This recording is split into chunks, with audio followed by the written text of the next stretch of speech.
यहाँ से स्टार्ट करेंगे। जो हमारी विजन है इसकी PT 365 मैगजीन है पर्यावरण की, ठीक है। पर्यावरण जो हमारी इन्वायरमेंट इकोलॉजी की मैगजीन है इसको देखेंगे। और 3 मैगजीन जो ऑलरेडी हम लोग यहाँ पर देख चुके हैं, चौथी मैगजीन हमारी पर्यावरण की है। तो इसमें देखेंगे क्या क्या क्वेश्चन हमारे यहाँ से बन सकते हैं और क्या क्या क्वेश्चन यहाँ से पूछे जा सकते हैं, ठीक है। देखो अप्रैल 2024 से अक्टूबर 2024 तक, उसके बाद जो आएगी नवंबर से आएगी एक मैगजीन और आपकी, नवंबर से वो जनवरी तक से कवर करेगी वो, ठीक है। फिर उसके बाद एक और आएगी, मतलब ऐसे करके आपका कवर करा देगी पूरा एक साल के जो आपकी करंट अफेयर्स रहेगी इसको, ठीक है। तो देखते हैं यहाँ से, यहाँ देखो कैसे क्वेश्चन हमारे आएंगे और क्या क्या टॉपिक पर आएंगे, जो मैं आपको बता देता हूँ।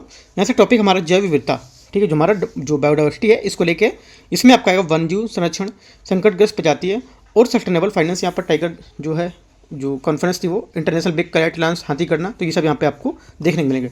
कोशिश करेंगे जो पहला टॉपिक हमारा पार्ट 1 में ही खत्म कर दूँ, ठीक है। काफ़ी बड़ा है ये, राइट। तो इसको यहाँ से देखेंगे, वो काफ़ी इंपॉर्टेंट भी हमारा बायोडाइवर्सिटी है जो, ये काफ़ी इंपॉर्टेंट है, ठीक है। तो स्टार्ट करते हैं यहाँ से, देखते हैं वन्यजीव संरक्षण, जो हमारा जो फर्स्ट है, ठीक है, 1.1।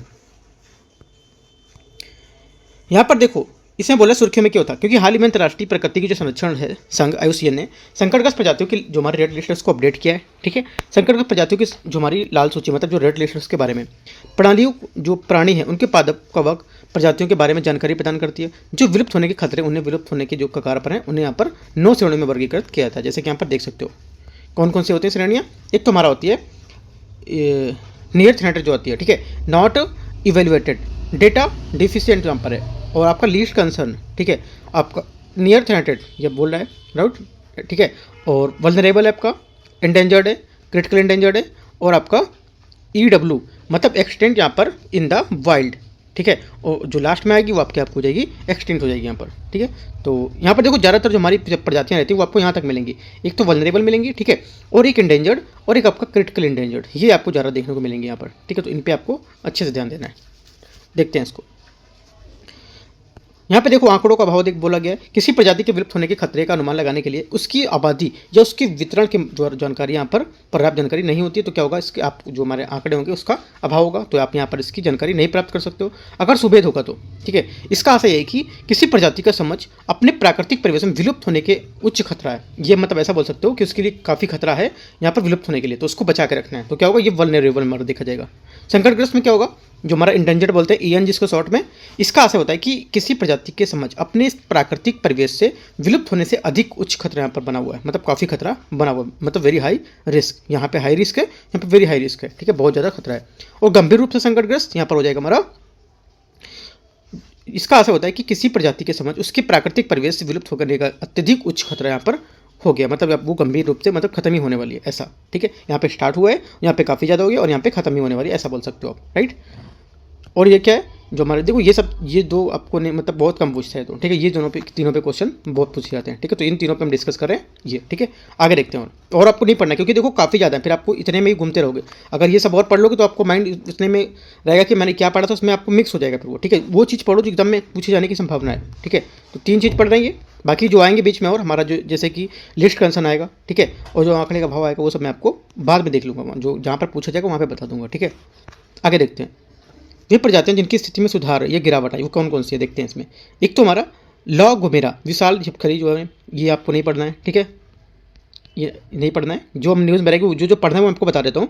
जैसे कि कोई कोपिया पोआ जो कैक्टी है, इसकी प्रजाति के जो 82% पादप विलुप्त होने के यहाँ पर खतरे में है, जो हमारा क्रिटिकल इंडेंजर्ड में आएगा। और सजावटी कैक्टस जिसे चिली अटाकामा 30 के सामने यहाँ पर पाया गया, ठीक है। ये एक बार रीड कर सकते हो, ठीक है। कैक्टी और कैक्टस ऐसे आप याद कर सकते हो उसको। ग्रेन आपका कैनरिया विशाल छिपकली, ये आपका क्या है, कैनरी द्वीप स्पेन में, ये आपको नहीं पढ़ना है, सिर्फ आपको एक जो पढ़ना है ये सेकंड वाला, ठीक है। आगे देखते हो, ग्रेन कैनरिया सिंह क्या भी आपको नहीं पढ़ना है, ठीक है। एबीजा बॉल छिपकली एंडेंजर्ड, पहले क्या नियंत्रित, ये आपको इंपॉर्टेंट है, ठीक है। पहले हमारी नियंत्रित थी, अब क्या इंडेंजर्ड में हुई है, ये एबीजा और फॉर्मेटेरा द्वीप समूह में देखी गई थी, ठीक है। तो ये हमारी इंपॉर्टेंट है, एक जो सेकंड नंबर बताई थी वो, और एक आपका बोर्नियन हाथी, ये भी हमारा इंपॉर्टेंट जो हमारा एंडेंजर्ड में देखा गया है। ये विश्व का सबसे छोटा हाथी, ये भी इंपॉर्टेंट पॉइंट है। ये जो बर्नियो और सुमात्रा द्वीपों में पाया जाता है, और ये चौड़े चेहरे वाले हाथी यहाँ पर होते हैं, ठीक है। तो ये हमारा पॉइंट इंपॉर्टेंट है 2, और एक ऊपर मैंने बोला था आपको 3, ठीक है। तो ये 3 सिर्फ आपको जो यहाँ पर जो चेंज हुए हैं वो आपको पढ़ने हैं, राइट। अगला देखते हैं, sustainable finance for tiger landscape, यहाँ पर कॉन्फ्रेंस यहाँ पर हुई थी, इसके बारे में यहाँ पर कुछ दिया हुआ देखते हैं। देखो SFTLC, इसके मैं शॉर्ट फॉर्म में बोलूँगा, इसको पूरा नाम नहीं बोलूँगा, शॉर्ट फॉर्म में बोलूँगा SFTLC, ठीक है। तो आप यहाँ पर समझोगे कि sustainable finance for tiger landscape conference, ठीक है। इसके बारे में देखते हैं। और TCC मतलब यहाँ से क्या हुआ, ये आपका जो बाघ संरक्षण गठबंधन है, ठीक है, इसको बारे में यहाँ पर बोल रहे हैं, ठीक है। तो इन दोनों के बारे में देखते हैं। इसका उद्देश्य नई वित्तीय रणनीतियों का उपयोग करने के यहाँ पर वैश्विक भागीदारी को बढ़ावा देकर बाघ संरक्षण टाइगर जो हमारे लैंडस्केप यानी बाघ के लिए यहाँ पर एक समर्थन को बढ़ावा देना, और पावर स्टेटमेंट में यहाँ पर बताया गया है कि जो हमारा समर्थन दे रहा है कि बाघ जो हमारी टाइगर रिजर्व है इनको बढ़ावा देना, ठीक है। किसमें बताया गया कि पारो स्टेटमेंट में बताया गया। ये इतना इंपॉर्टेंट नहीं है, बस मैं आपको समझाया दे, ठीक है। दूसरा, इसका लक्ष्य 2034 तक बाघ संरक्षण के लिए $1 बिलियन की अतिरिक्त धनराशि जुटाना है, ठीक है। ये स्टेटमेंट थोड़ा सा इंपॉर्टेंट है, लेकिन जो डाटा है यहाँ पर ये नहीं पूछेगा आपसे 2034 वाला, राइट। आगे देखते हैं। और बस एक बार पॉइंट याद रखना है कि हमारा जो पारो स्टेटमेंट क्या था, और 2034 तक इसको मतलब इतने डॉलर तक यहाँ पर जुटाना होगा, जिससे हमारा जो बाघ संरक्षण को फायदा मिलेगा इससे, ठीक है। ये 2 पॉइंट आपको पता होना चाहिए, राइट। आगे देखते हैं। बाघ संरक्षण गठबंधन TCC बाघों के संरक्षण के कई संगठन का एक स्वतंत्र समूह है। यह बाघ संरक्षण के लिए एक साझा दृष्टिकोण के तहत व्यापक रूप से मिलकर काम करता है।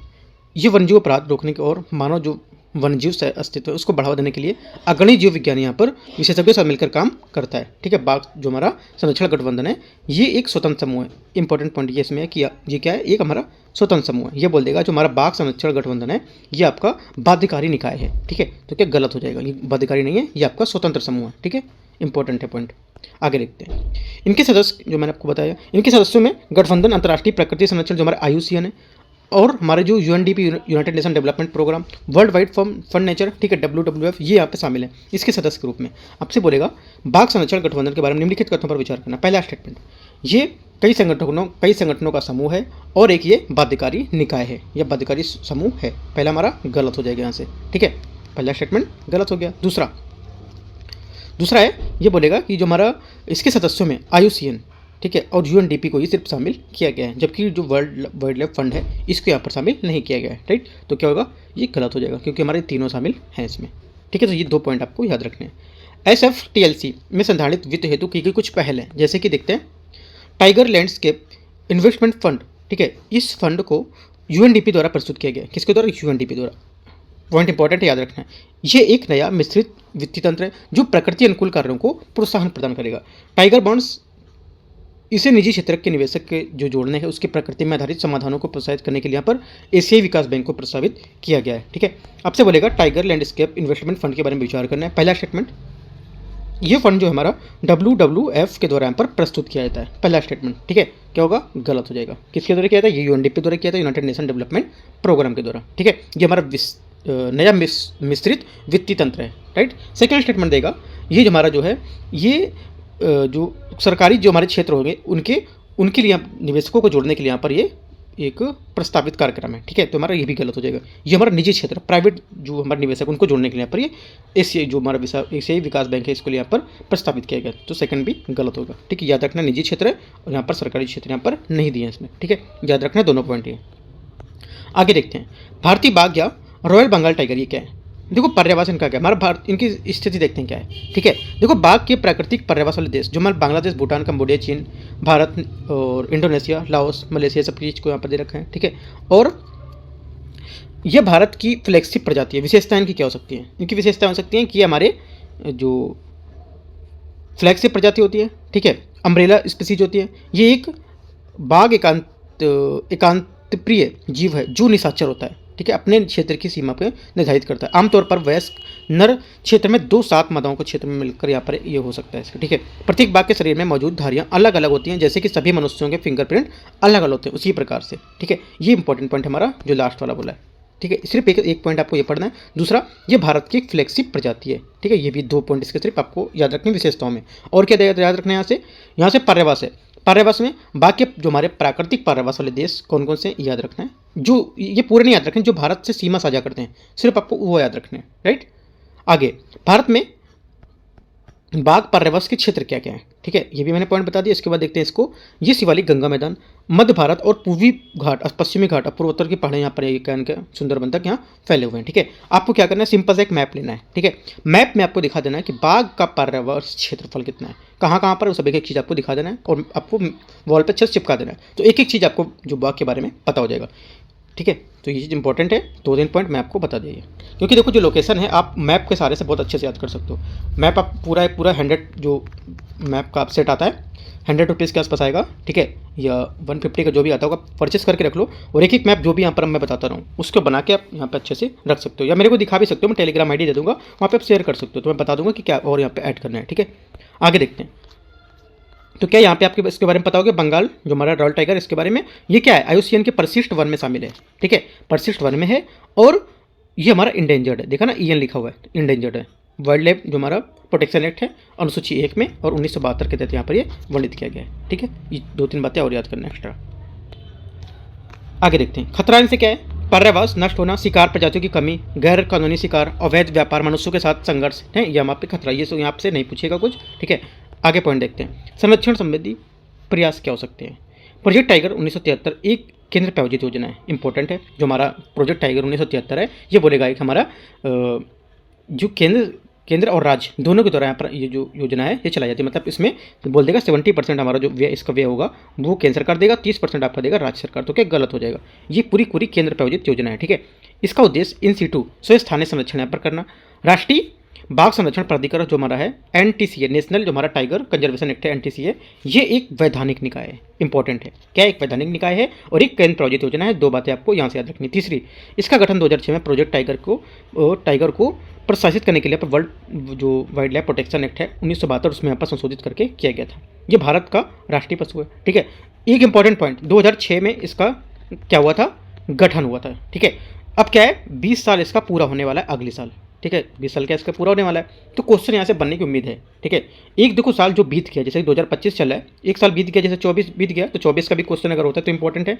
26 का होता है तो भी इंपॉर्टेंट है, अगर 25 का है तो भी इंपॉर्टेंट है, क्योंकि 26 आने वाला है, 25 चल रहा है और 24 हो चुका है, राइट। तो ये तीनों हमारे साल इंपॉर्टेंट होते हैं। तो यहाँ पे क्या 20 साल इसका होने वाला है, इसलिए इंपॉर्टेंट है ये, ठीक है। ग्लोबल टाइगर इनिशिएटिव जो हमारी है, ये विश्व बैंक की एक पहल है। आपसे बोलेगा जो ग्लोबल टाइगर इनिशिएटिव है ये हमारी IMF की पहल है, ठीक है। यह बोल देगा हमारे WWF उसके द्वारा यहाँ पर इसकी पहल की जा रही है, तो क्या गलत हो जाएगा। इंपॉर्टेंट पॉइंट आपको याद रखना है जो मैं बता रहा हूँ, ठीक है। ग्लोबल टाइगर फोरम ये एक अंतर्राष्ट्रीय सरकारी निकाय है, ठीक है। ये हमारा इंपॉर्टेंट पॉइंट है, याद रखना है। अन्य उपाय क्या क्या हो सकते हैं, कंजर्वेशन हमारे श्योर जो टाइगर स्टैंडर्ड्स हैं, जो CA या TS जिसको बोलते हैं, विश्व वन्यजीव कोष की जो टाइगर अलाइव पहल है वो, ये हमारे इसके अन्य उपाय हो सकते हैं, ठीक है। ये तो नहीं पूछेगा, जो मैंने ऊपर पॉइंट बताया आपको ये सब आपको याद रखना है, ठीक है। आगे देखते हैं। वन्य जीव संरक्षण संशोधन 2022 के तहत किए गए संशोधन के अनुसार सिटीज परिशिष्ट में शामिल सभी जो प्रजातियां हैं अब इस अधिनियम की सूची 4 में यहाँ पर सूचीबद्ध की गई हैं, ठीक है। ये कुछ खास नहीं है। शब्दावली देखते हैं क्या है। हाँ, यहाँ पे देखो बाघ प्रदेश के बारे में कुछ दे रखा। बाघ प्रदेश उस पारस्परिक यहाँ पर पारिस्थितिक रूप से जुड़े क्षेत्र व्यापक दरार है जहाँ बाघों का प्राकृतिक आवास होता है, ठीक है। वर्तमान में ये एशिया के में बाघों के मूल जो परिदृश्य है उसके 8% से भी कम हिस्से तक सीमित रह गया है, ठीक है। बाघ में परिदृश्य जो हमारा शिवालिक जो पहाड़ी है, गंगा का मैदान है, पूर्वोत्तर भारत की पहाड़ियाँ, ब्रह्मपुत्र जो मैदान है उसके सुंदरवन और यहाँ पे पूर्वी घाट यहाँ पे क्षेत्र, यहाँ पर इसमें क्या होगा, इसके परिदृश्य को देखने को आपको मिलेगा, ठीक है। कुछ लोकेशन जो मैंने आपको बताई ऊपर वाली वो आपको सिर्फ एक बार पढ़ लेनी, वरना ये सब दो एक लोकेशन देखोगे तो आपका माइंड डाइवर्ट होगा, ठीक है। जो ऊपर मैंने बताई थी आपको वो उसका आप मैप के सहारे से आप बना सकते हो। ये कुछ पॉइंट आपको नहीं पढ़ना है, ठीक है। आगे देखते हैं, क्योंकि देखो ये सब आप इतना पढ़ते चलोगे तो नोट्स आपका कम से कम बन जाएगा, 200 पन्ने का नोट्स बन जाएगा, ठीक है, आपका इन्वायरमेंट का। तो 200 पन्ने आप इसके बनाओगे, उसके बाद फिर और मैगजीन आएगी इसकी, और भी और भी सब्जेक्ट हैं वो भी करोगे, करंट अफेयर्स भी करोगे और स्टैटिक भी करना है, तो टोटल मिला के 2-3 हज़ार पेज हो जाएंगे। और 2-3 हज़ार पेज का एक दिन में रिवीजन आपका नहीं होगा पेपर से पहले, ठीक है। तो उतना बनाओ जितना हमारा रिवीजन हो जाए, ठीक है। आगे देखते हैं। ये चीज़ सिर्फ आपको पढ़ना है, नोट्स इसका नहीं बनाना। नोट्स मैंने ऊपर जो बताया उसका आपको बनाना है। आगे है इंटरनेशनल बिग कैट अलायंस, ठीक है। इसको लेके ये भी हमारा काफ़ी ज़्यादा न्यूज़ में था, ठीक है। ये कम से कम एक साल में 2 से 3 बार ये न्यूज़ में था, ये तो काफ़ी इंपॉर्टेंट हमारा ये भी हो जाता है। देखो केंद्रीय मंत्रिमंडल ने IBC की स्थापना फ्रेमवर्क समझौते को हस्ताक्षरित करने की यहाँ पर पुष्टि की है। इसकी सदस्यता ग्रहण करने का प्रस्ताव को मंजूरी दी है ना। देखते हैं इंटरनेशनल बिग कैट अलायंस जो हमारा IBC के बारे में, इसकी उत्पत्ति 2023 में भारतीय प्रोजेक्ट टाइगर के 50 वर्ष पूरे होने के अवसर पर यहाँ पर IBCA की शुरुआत की गई थी, ठीक है। इसकी उत्पत्ति कभी थी 2023 में और इसका 2 साल पूरा हो चुका है। इस जो हमारी कैट अलायंस है इसका, ठीक है, 2 साल भी पूरा हो गया तो भी हमारा इंपॉर्टेंट यहाँ पर बन जाता है इसका, ठीक है। भारत के अलावा निकारागुआ और इस्वातिनी और सोमालिया ये क्या है, इसमें IBC में शामिल हो गए हैं, ठीक है, कौन कौन शामिल हो गया भारत के अलावा, जो यहाँ पर आपसे बोलेगा कि जो हमारा इंटरनेशनल बैक कैट अलायंस है इसमें सिर्फ भारत ही इसका मेंबर है और बाहर की कोई कंट्री यहाँ पर नहीं है, या बाहर की कोई कंट्री का नाम दे देगा, जैसे कि बोल देगा सिर्फ भारत और सोमालिया इसके IBCA में शामिल हुए हैं। ठीक है, तो क्या गलत हो जाएगा, भारत, निकारागुआ और इस्वातिनी यहाँ पर जो शामिल हुए 1 2 3 और 4 यहाँ पर कंट्री। ठीक है, नाम याद रखने हैं। मुख्यालय का है, मुख्यालय हमारा हेडक्वार्टर इंडिया में है। ठीक है, भारत में। उद्देश्य इसका क्या होगा, इसका उद्देश्य होगा बिग कैट की जो प्रजाति हैं इनको उनके पर्यावरण के संरक्षण के वैश्विक सहयोग को मजबूत करना। ये 7 प्रजातियां हैं, जैसे कि हमारा बाघ, शेर, तेंदुआ, हिम तेंदुआ, चीता, जगुआर, प्यूमा। ठीक है, आपसे बोलेगा कि जो हमारा इंटरनेशनल बिग कैट अलायंस है इसमें इसकी टोटल 6 प्रजातियां हैं। ठीक है, जिसमें से 6 प्रजातियों में बोलेगा जो हमारा हिम तेंदुआ है इसको यहाँ पर बिग कैट अलायंस के अंतर्गत यहाँ पर शामिल नहीं किया गया है, या फिर बिग कैट अलायंस के अंतर्गत इसको नहीं रखा गया, तो क्या गलत हो जाएगा, इसको भी रखा गया यहाँ पर देख सकते हो अभी। ठीक है, ये ऐसे क्वेश्चन यहाँ पर पूछ सकता है। आगे, भारत में प्यूमा और जगुआर नहीं पाए जाते हैं, शेष 5 बिग कैट्स की प्रजातियाँ यहाँ पाई जाती हैं। आपसे ये भी क्वेश्चन पूछ सकता है, अगर 6 नहीं बोलता सीधे से बोलता कि भारत में सिर्फ 5 प्रजातियाँ पाई जाती हैं, जबकि प्यूमा और जगुआर को यहाँ पर जो हमारे इंटरनेशनल बिग कैट अलायंस उसमें शामिल नहीं किया गया क्योंकि ये भारत में नहीं पाई जाती हैं, ऐसे बोल सकता है क्वेश्चन। ठीक है, तो आपको याद रखना है वो भी पाई जाती है, भारत में पाई नहीं जाती लेकिन यहाँ पर इनमें शामिल किया गया। ठीक है, IBCA बहुराष्ट्रीय और बहु एजेंसी गठबंधन, जो हमारा गठबंधन इसके भागीदार निम्नलिखित हैं। बिग कैट पर्यावरण वाले जो 95 देश है कौन कौन से देखते हैं इसको। इसमें वे देश जहां बिग कैट्स की प्रजातियां नहीं पाई जाती हैं लेकिन वे इसके संरक्षण में भी रुचि रखते हैं। ठीक है, संरक्षण भागीदार और संबंधित जो हमारी वैज्ञानिक संगठन है, ठीक है, ये हमारे क्या इसमें रुचि रखते हैं और संयुक्त राष्ट्र के सभी सदस्य IBCA के सदस्य बनने के लिए पात्र होते हैं। ठीक है, ये दोनों पॉइंट आपको नहीं पढ़ने, ये ठीक है, ये नहीं पढ़ने, आपको ये देखना इंपॉर्टेंट है। संयुक्त राष्ट्र के सभी देश IBCA के सदस्य बनने के पात्र होते हैं। ठीक है, ये आपको याद रखना है। ठीक है, इंपॉर्टेंट पॉइंट है। आगे देखते हैं, अंतर्राष्ट्रीय संगठनों ने भी IBCA का भागीदार संगठन बनने के लिए सहमति यहाँ पर व्यक्त की है। राइट, ये आपको याद रखना है। आगे हमारा है वित्त पोषण। क्या होगा इसका, वित्त पोषण है 2023-24 में से 2027-28 तक 5 वर्षों के लिए 150 करोड़ रुपए का बजटीय समर्थन देने की यहाँ पर घोषणा की गई है। ये इतना कुछ खास इंपॉर्टेंट नहीं है। ठीक है, आगे देखते हो। बिग कैट की हमारी जो संरक्षण स्थिति है ये क्या है। ठीक है, IUCN की जो हमारी रेड लिस्ट है इसकी स्थिति इंडेंजर्ड, ठीक है, इंडेंजर्ड यहाँ पर जो बाघ बोल रहा है, और वल्नरेबल यहाँ पर जो है, देखो इसकी स्थिति में हमारा इंडेंजर्ड बाघ है, वल्नरेबल क्या होगा, शेर, चीता, हिम तेंदुआ, और तेंदुआ हमारे क्या वल्नरेबल होंगे। ठीक है, एक आपको इसे बना लेना। देखिए इंडेंजर्ड लिखा और कौन कौन सी प्रजातियाँ आ रही हैं, वल्नरेबल VU, कौन कौन सी यहाँ पर प्रजातियाँ आ रही है वल्नरेबल में लिखते चलो, एक ऐसे बना लो और जितने भी बात तक ऐड होते चले वो सबको यहाँ पर लिखते चलो उसमें। ठीक है, तो हमारा आपकी एक चीज़ आपको याद हो जाएंगी, पूरा आपका लिस्ट बन जाएगी। क्योंकि देखो लिस्ट क्या आप डाउनलोड भी कर सकते हो, निकाल भी सकते हो, लेकिन जो आप लिखोगे यहाँ से करोगे तो आपको माइंड में हो जाएंगी। ठीक है, एग्जाम में आपको काम आ जाएंगे सब चीज़। ठीक है, ये आपको करना है। लिस्ट कंसर्न में कौन सा आएगा, जगुआर। ठीक है, और यहाँ पर बाकी देख सकते हो, नहीं लिस्ट कंसर्न में आपका प्यूमा है। ठीक है, जगुआर नहीं है। आगे, भारत में बिग कैट्स की 5 प्रजातियाँ वन्यजीव संरक्षण 1972 की सूची 1, ठीक है, सूची 1 और 4 में सिटीज जो परिशिष्ट 1 में उसमें सूचीबद्ध हैं। ये हमारे इंपॉर्टेंट पॉइंट है दोनों। ठीक है, आपको याद रखने हैं जो हमारे बिग कैट्स के संरक्षण स्थिति है इसको लेकर।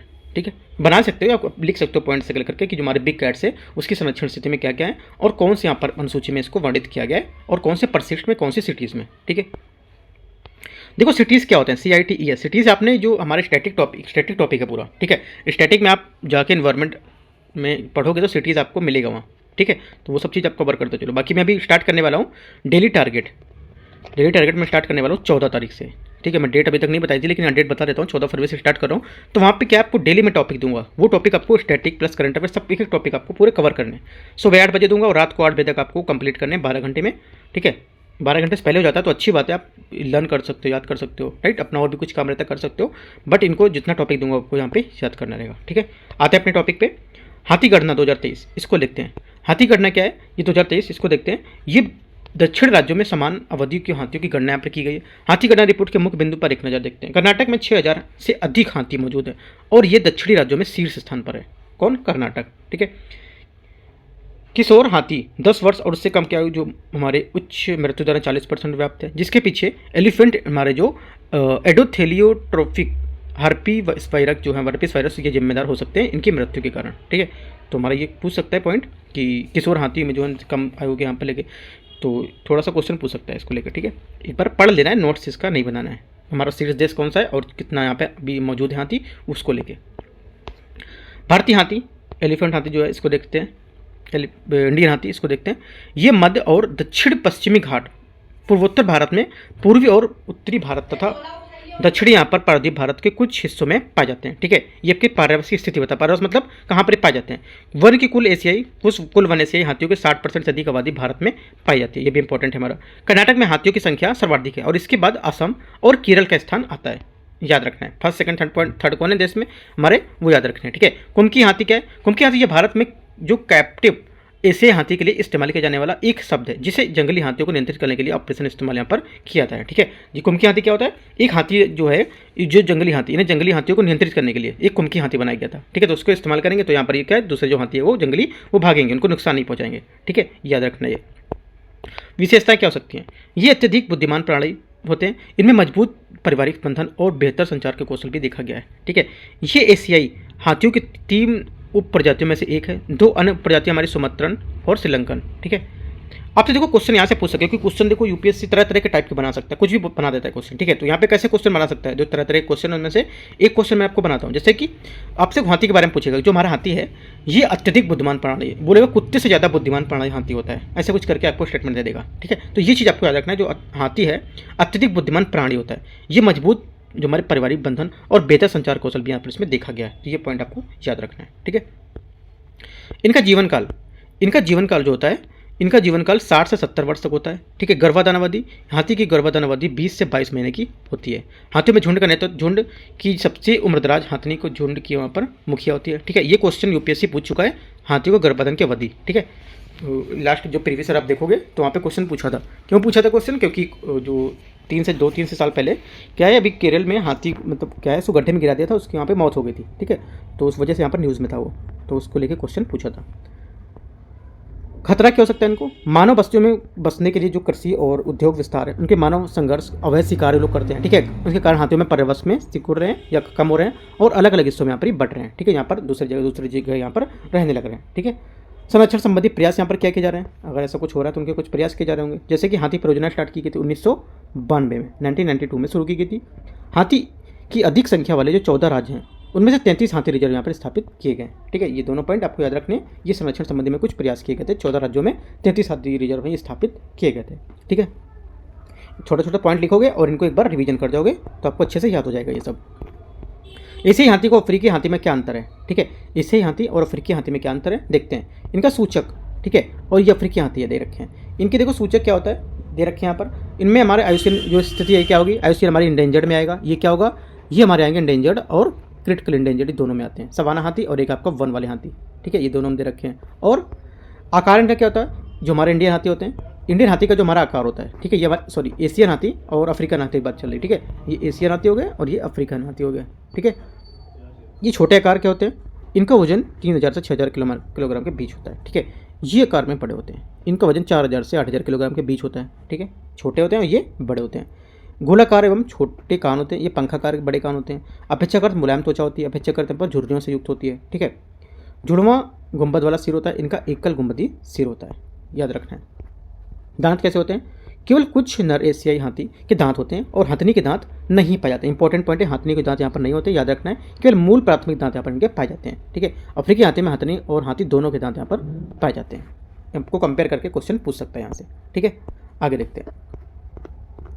स्टेट ऑफ द राइनो 2024 जो रिपोर्ट है, इसको लेके क्वेश्चन है यहाँ पर दे रखा है। ठीक है, क्वेश्चन भी हम लोग बनाएंगे यहाँ पर, क्या होगा इसका आ सकता है पेपर में। देखो यहाँ पे तथ्य क्या है, IRF शॉर्ट में बोलूँगा मैं इसको, राइट। IRF मतलब जो हमारा इंटरनेशनल राइनो फाउंडेशन है, इसने विश्व भर की गैंडा प्रजातियों के अस्तित्व को बचाने के लिए कार्य कर रहा है। इस संगठन की स्थापना 1991 में इंटरनेशनल ब्लैक राइनो फाउंडेशन के रूप में यहाँ पर की गई थी। रिपोर्ट के प्रमुख बिंदुओं में एक नज़र देखते हैं। राइनो की सभी जो हमारी प्रजातियाँ उसको मिलाकर दुनिया में लगभग 28,000 यहाँ पर जो गैंडे हैं शेष बचे हुए हैं। ठीक है, 2022 से 23 के बीच जो अफ्रीका में गैंडों के अवैध शिकार के 4% की वृद्धि देखी गई है। आपसे कोई क्वेश्चन बोलेगा, अभी क्वेश्चन बनाता हूँ मैं इसको मैं। ठीक है, 22-23 में बीच सफ़ेद हाथ जो गैंडों की संख्या है इसमें वृद्धि देखी गई, लेकिन एक सिंग वाले गैंडों की यहाँ पर संख्या में स्थिर संख्या यहाँ पर रही है। ठीक है, क्वेश्चन पूछेगा जो हमारे राइनो हैं, ठीक है, राइनो या जो गैंडे हैं उनके बारे में निम्नलिखित कथनों पर विचार करना है। पहला स्टेटमेंट, 2022-23 के बीच जो अफ्रीकी गैंडे हैं इसमें अवैध शिकार में 10% से अधिक की वृद्धि देखी गई है।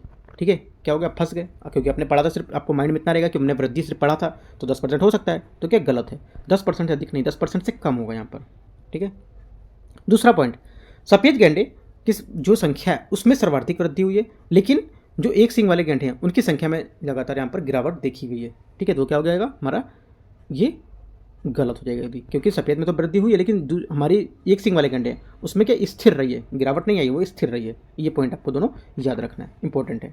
आगे देखते हैं गेंडा के बारे में। गेंडा की 5 प्रजातियों में से 2 अफ्रीकी प्रजातियां, सफ़ेद गेंडा और काला गेंडा, तथा 3 एशियाई प्रजातियां होती है, भारतीय गेंडा और सुमात्राई गेंडा, और जावा गेंडा भी इसमें शामिल होते हैं। ठीक है, गेंडा के संरक्षण हेतु कुछ यहाँ पर पहल की गई, जैसे कि भारतीय गेंडे के संरक्षण के लिए राष्ट्रीय गेंडा संरक्षण नीति 2019 यहाँ पर जारी की गई थी।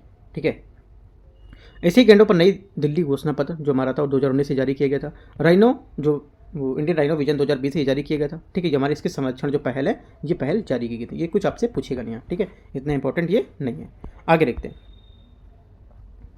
अफ्रीकी गेंडे एशियाई, जो गेंडे के बीच में क्या अंतर है, अफ्रीकी और यहाँ पर एशियाई गेंडे के बारे में बोल रहे हैं। यहाँ अफ्रीकी और यहाँ पर एशियाई है। ठीक है, ये सफ़ेद हाथी के बीच जो जमीन पर रहने वाला दूसरा सबसे बड़ा स्तनपायी होता है। ठीक है, ये क्या है, भारतीय गेंडा सभी एशियाई प्रजातियों जो होती है उसमें गेंडा में सबसे बड़ा होता है।